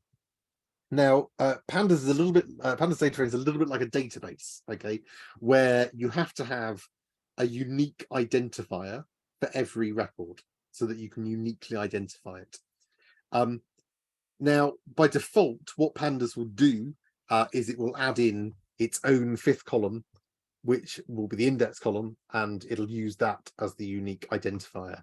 But in a lot of cases, within your data, you may have something already that could be used as a unique identifier. So obviously name is no good because people can have the same name. Age would be terrible because lots of people have the same age. But patient ID, if that's a unique identifier, which it should be, then we could use patient ID as our unique identifier. We don't need another separate column. We could just refer, and then we could, if we want to grab a patient, we just grab them by their patient ID and that makes much more sense. Okay, so let's see how we can do that if we've got a situation like that. Let's say, imagine we want to make patient ID our unique identifier. So to set the index for a data frame, we use the set index function of the data frame. So I say df, name my data frame, dot set index, and all we need to do is pass in the name of the column that we want to be the index, in this case patient ID. And then we set this little parameter here called in place, and we say in place equals true. Now that might seem a bit weird. Basically what this is doing, if we didn't do that, when we did this, it would create another new data frame with those changes. So we'd end up with 2 data frames, and in the second data frame we'd have the same thing, but this time it will be patient ID would be the index. Now usually that's not what we want to do. Usually we would have the data frame and we want to make changes to that data frame. In other words, we want to make those changes in place. That's what we call it, making changes in place. So if we set in place equals true, that means don't create a brand new data frame, just change this one itself. So if I do that and then I print the data frame, we can see now that the index column that we had before is gone. And instead, patient ID is now the index, the unique identifier. So we can now refer to various patient IDs to grab out various patient information. Yes, sorry, hand up. Can you set the index on the data frame creation rather than after it's been made? I don't know offhand. I think you might be able to, and do it on this. You can certainly do it in the same line of code, but typically you would. I'll come back to you on that. I don't know what the. I've always done it as 2 separate steps, partly because you need to be a bit careful about setting. So something like this, it's obvious where you can set the data frame index, but you usually want to get the data loaded in. So realistically, when you're doing this, in reality, you won't be setting up lists and then put them in data frames. What you'll be doing is reading it in from a CSV file, and you'll see examples. There's a function called pd.readCSV, which will automatically take a CSV file and it'll dump it straight into a data frame. And it's, I mentioned earlier, that's there's a really elegant and quick way in which you can get CSV file data into your program. I believe you can set the index on the read CSV file, but I'll double check that. I think you might be able to do it in one. Yeah, sorry, another hand up. So the chances of us actually using CSVs in Anger is going to be quite low, I think. Is it quite easy? I expect it is, to basically link this to a SQL Server database and point it at tables in databases and import data from those. Why do you say you wouldn't be able to use CSV files? Sorry. Oh, it would be. It's just that we'd have to extract our data out of these tables to put them into CSV files to then play with them. Yeah, so that's normally what you'd need to do. There may well be methods. I'm not familiar with interacting directly with SQL. In fact, there will be methods that will allow you to do that directly. But generally speaking, you want to export it out as a CSV file because your CSV file will be useful for other stuff as well. So usually you will need to go through that step of well, if not need, you should go through that step of turning it into a CSV, which would then be, if you're doing data sciencey or modeling stuff, you want CSV files to read in basically for that kind of stuff. So we wouldn't want it to be live on these databases. I mean, which actually kind of helps because we're having trouble at the moment with our IT department who are wanting us to host all of our stuff on a server that's not connected to any live data because it's a IG thing. Right. Actually, if we are exporting to CSVs and then moving these CSVs to a directory where we're going to just pull them in, and this is going to be completely disconnected from our live system, that's probably better for them from their point of view in any case. It just isn't great for us because I think personally, I'd like to be working on tables that are refreshed overnight or periodically and then automatically just recalculate or kick off models without having to move stuff or refresh tables before I do this. So it's refresh CSV extracts. I mean, it depends what you're doing, but a lot of the modeling stuff, you would tend to take a snapshot of the data anyway, rather than working with. So there may be situations where you would want a more live data environment to populate what your model. But typically, you would deliberately slice off a period of data for, I don't know, the last 12 months or whatever, up to a certain point, and that would be used as the basis going forward. Even for the machine learning stuff, you would train it on a static data set. You wouldn't tend to want to, you know, have that constantly evolving. The only exception to that would be if you've got if you're developing a live tool. So one of the HSMA 3 projects, for example, that was looking at Twitter data and doing sentiment analysis on it, and basically every morning there'd be a script that would run that would grab the stuff off Twitter and then plonk it in, and it would rerun the model, and then it would put that up. So if you're doing something like that, then yes, but normally for the kind of thing you'll be doing, you'll want a static data set, typically. Obviously it depends on your project, but yeah, just bear that in mind. Even for the machine learning stuff, unless you're doing something like reinforcement learning, which we will touch on, where you're constantly sort of learning and adapting that learning, but typically you will take snapshots. You may take multiple snapshots, but you wouldn't normally take sort of daily things. It depends what you do though. So normally you'd want to grab, for most HSMA projects, you will grab out some data over a particular period that you think will be appropriate for what you're doing, and that will be the data that you would then use. But it can vary, as I say. Cool, thank you. Okay, so we've now set up, so we've got our data frame, and where are we? Yeah, we've got a data frame. We've set the patient ID to be the index. Now, we can get out certain records from our data frame. Now that we've set patient ID as our unique identifier, we can refer to patient ID when we look up the index. And to retrieve specific records based on the whatever this unique index value is, we use the lock method, LOC. So we say df.lock, and then in square brackets we specify the index or indices that we want to retrieve. So if we give a df.lock and I give a value of 2, then that will grab out the details for the patient that had a patient ID of 2. Okay, if I hadn't have changed this originally, that would have grabbed out Janet Smith because it would have been based on this column. But because I've changed the index to be the patient ID, it'll grab out Fred Miles's data, and you can see that's what comes out here. So you could put in, you know, if your patient, I mean, your patient IDs won't be 1, 2, 3, but say it's patient ID 4567921. You could put that in here, and it'll grab out that patient's data. But we can also retrieve multiple entries in a list. So much as we do with lists and with NumPy arrays, we can, in pandas, we can grab multiple entries at once. So we could do that by specifying them in a list. So we could say, okay, give me all of the records with patient IDs 2 and 3. Okay, so I've passed into df.lock there a list, which is why you've got double square brackets. The outer square brackets are because you need those to specify your index, but then we've got another set of square brackets because this is a list I'm giving as the index, because it's a list of indices.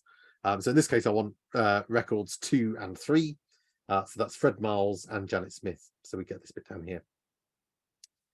You can also, as well as passing the list, we can specify them by a slice, a bit like you've just done with NumPy, where we can say, give me all of the records between this, with IDs between this and this. Okay, so we can grab all the records between 1 and 3. Now, because Python's a bit mean, I did mention in the Python training last week, remember, it always starts from 0 and or from whatever your lower number is. It includes that, but it goes up to, but not including the other value.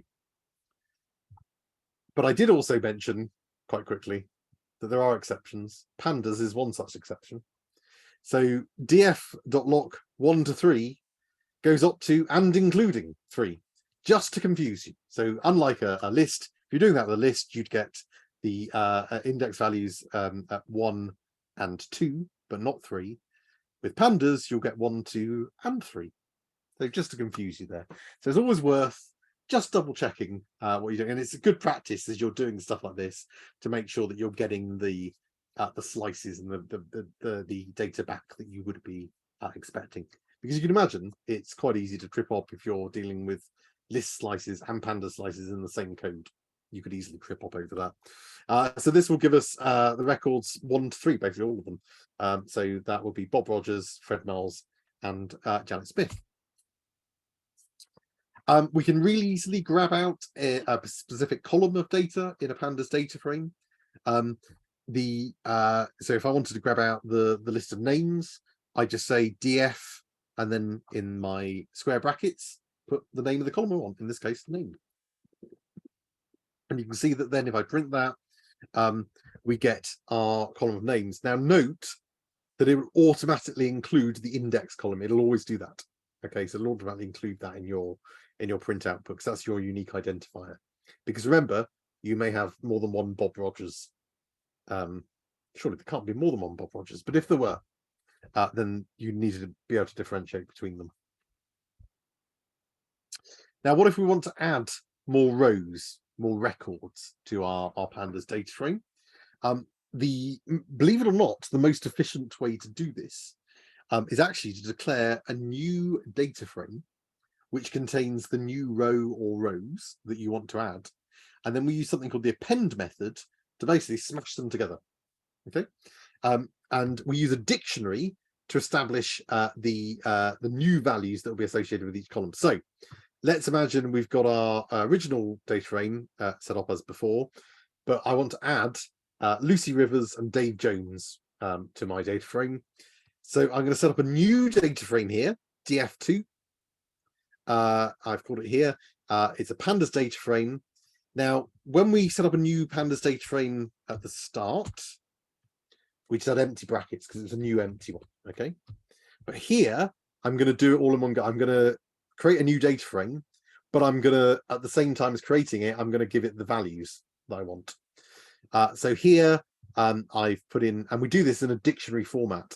So key value pair, where the key is the name of the column, and the value is a list of values for that column. Now, be warned, even if you were only having one row, so you'd only have one value against each column, you still have to pass these in as a list. So be aware of that. It always has to be a list, even if it's a list with one thing in it. But here I've got two things. So I've got patient ID. There's going to be 4 and 5. In my name column, I'm going to have Lucy Rivers and Dave Jones. Ages will be 28 and 61. Locations will be Plymouth and Plymouth. Okay. Once I've set up that new data frame, I need to make sure that I set the index to the same column as the data frame I'm going to smash it into. Remember, I use in place equals true to say I want to change the data frame itself. And then all I need to do is overwrite my old data frame with the append method on that data frame, and I pass into that the name of the data frame that I want to add to it. So old data frame dot append and whack on the new data frame, and it'll take on these new values and it'll put them into the old data frame. So now if I print the old data frame, we've got exactly as we had before, but we've also got these two new rows that I've smashed onto it. Okay. Believe it or not, that is officially the most efficient way to do it. Fortunately, I should also point out, again, this is low-level stuff that I'm showing you here with pandas. In reality, you will be dealing with hundreds of thousands of records that you're reading automatically from a CSV file, and they will you won't need to do all of this in a lot of cases. What you'll be doing is manipulating the data that's there rather than adding in new entries typically. So a lot of this you don't need to worry about too much, but you need to know the basics to understand how these work. Unfortunately, it's easier to add a column than it is a new row. All we need to do is we set up a list of the values that we want to add into that new column, and then add the list as a new column to the data frame. So remember I said if you reference a column that doesn't exist in a Pandas data frame, it'll create it. So here I'm adding a column called previously admitted. That didn't exist, so Pandas will create that. And I could just put equals open and close square brackets. That would create a blank list. But here I'm going to put in these values here. So true, true, false, false, false. And those, if I then print the data frame, we can see those values have been added. Okay, so final exercise of the day. Actually, before I do that, I'm just going to point out, because we won't get a chance to do it during the session. After the session, there's some places where you can go for some preliminary further reading on some of this stuff here, particularly that will go through some more advanced stats stuff that you can do in Pandas. So it's worth having a look at that. This is stuff that's been generated using the Titanic dataset. You're going to be using the Titanic dataset when we come on to machine learning in a few weeks, and you'll be starting to use that quite extensively. But do have a look at that, and also bear in mind that all of this stuff you're going to be using when you start getting into the real meaty stuff. You're going to be using NumPy and Pandas and seeing how it's used in practice for a lot of your stuff. But the key thing to take away this afternoon is that NumPy and Pandas are two vital things that you typically always want to use for the sort of stuff that you're going to be doing, and they are far more computationally efficient than using the kind of equivalent built-in functions like lists, etc. Okay, so final exercise, again, go into your groups to have a go at this. You've been given a table containing data on minor injury units. I say given, you have them on a slide here. Apologies, you're going to have to input this manually. Again, you would never do this in reality. This is just to get you to learn the basics. You would use a pd.readcsv and it'll have all the data for you and you read it in. But go with it because it'll help you practice. So we've got various MIU numbers. We've got various locations. We've got whether they have X-ray facilities of that MIU. So for those of you who don't work in the NHS, MIU, minor injury unit, and various opening times, whether they're open morning, afternoon, or evening. So what I want you to do is write code that stores those 4 columns as separate lists. Again, you know, you won't do this in the real world, but this is to get you practicing the basics. Then create a new Pandas data frame that contains this data in named columns and name them appropriately, and set MIU number as being the index for the data frame. Then I want you to print out the data for MIU numbers 571 and 732. Then I want you to print out the location column of the data. Then add a new column to your data frame that will store the mean number of patients seen per day, which are 4, 3, 3, 1, and 2, respectively. Then prints the data frame. And then finally add a new row to your data frame that represents the data for MIU number 901, which is a morning MIU with X-ray facilities in Callington that sees 5 patients per day. And then once again, print the data frame. So just step through that one by one. We've got just under half an hour. You probably won't need most of it, but we'll come back at about 25 past, just after, just with any sort of closing comments, and we'll be floating around in the meantime. So go off into your groups now, and we'll see you shortly. We'll stop sharing. There we are. This meeting is being recorded. Okay, welcome back, everyone. It's, I think you all got on really well with that. I managed to play around a few of the groups, and you all seem to have cracked on and done that in plenty of time. So I'll get one of the groups to share what they're doing in a moment. Just in case you haven't managed to see the note I put on the HSMA tannoy. So it turns out that when I declared earlier that the append method was the most efficient way to add new rows to a Pandas data frame, apparently I'm an old fart, and that's not how you do things anymore. And so that method has been deprecated. In fact, you will have likely, when you ran the code, got a warning to say it's been deprecated, which basically means, look, stop using your old ways. We're not going to let you do that soon. And so usually in a version or two of Pandas, you will no longer be able to use that method. So I've put up a link to some instructions which show you how to do it using the concat method.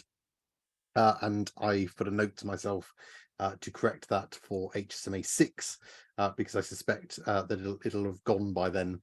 And the old append method won't work. So if you want to have a look at the that link, that will show you the correct way to do it now.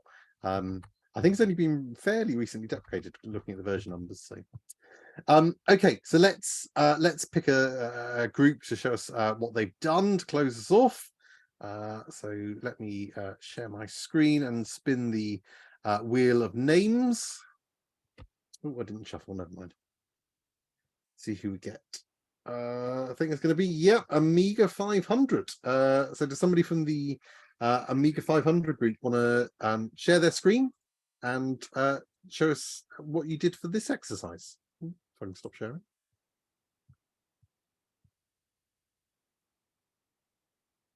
Hi, Dan, that'll be me. Okay, cool. There we go. Does that come through okay? Yeah, that's come up right. So I'm struggling a bit with my Anaconda version, and I have a call booked with IT later on this afternoon to do a complete purge and reinstall because I'm getting a bit frustrated with it, as you can imagine. Yes, I think that might be the case for quite a few. I think if there are people who are continuing to struggle, it may be best to do a sort of full purge and reinstall. I think that might be a good solution because it seems like there was an unfortunate Anaconda version when you all installed this, so might be good to just start again. Yeah, no problem. So yeah, hopefully it should be fixed for next week. So I'm on Colab. So I set up the data frame, I transcribed all of the details in. I then built the data frame columns, tested it with a print, took that out when we didn't need it later on. Then added the index on the MIU numbers. Again, printed that just to check it was working. Then managed to identify just the individual records that we were looking for. Brought back the column for just locations, and I was just onto the last part of adding in additional rows when we got called back into the main room. So yeah, this seemed to make a lot more sense compared to some of the other activities we've done today. So I did find this one a bit easier. Good. No, that looks good what you've done so far. So that's Pandas is a little bit easier, I think, certainly than NumPy to get your head around as well. One minor point, and it's quite common with if you're newer to coding in Python, just be careful with your capitalization of names. So although data frame has a capitalization because it's an object, you typically don't want to put capital letters at the start of variable names, things like lists, etc., because they tend to be reserved for classes and objects. So yeah, try and use lowercase at the start, except where you're referring to an object. That will become clearer next week when we talk about object-oriented programming. We've only touched on that very briefly so far. Fantastic, thank you. Excellent. Okay, so I'll post up the full solution from this last exercise as well, but we'll close off for now for today. So well done. Another day of lots of new information. So we covered lots of stuff around functions this morning. They're hugely important when you're doing any coding, really. Exception handling and pandas and NumPy, which will become increasingly used as you go through the course and see some of the other stuff. So hopefully you've enjoyed today. As I say, we've got next week will be for the final of the sort of Python basics sessions. We will be covering object-oriented programming. and we'll also be looking at matplotlib for plotting graphs, and we will also do a little exercise. I find it fun. It's fun watching everyone else do it. It's called Dan's Devious Debugging Challenge, where I basically take a working piece of code that's quite long that I've written, completely muck it up, take out all the comments so you don't know what it's supposed to be doing, and then hand it over to you to try and fix it. So if you don't know about the joys of debugging yet, you will by the end of that. But it's good practice. It's good practice for you, and it's highly entertaining for me as you gradually get more and more annoyed at why this code isn't working. Welcome to coding. That's what'll happen now to you. So we'll be doing all that next week, and then after next week. So next week, just as a reminder, we've got 2 sessions. So the Thursday session we'll be looking at Git and GitHub, and also the principles of open science.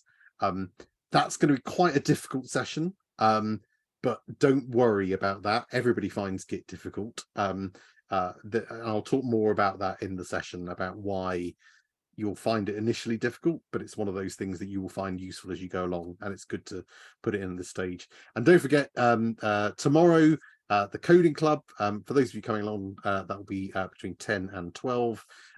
We've got a really fun thing. Hopefully, I think you'll find it fun, challenge for you to have a go at. So if you're still struggling a bit with your coding and just want to come along and practice your coding, or even if you just want to come along and code something fun, then please do come along to that, and we'll have a go. And I'm hoping that you'll create some great things, much as you did last week, and we'll get them up on the student GitHub organization as well.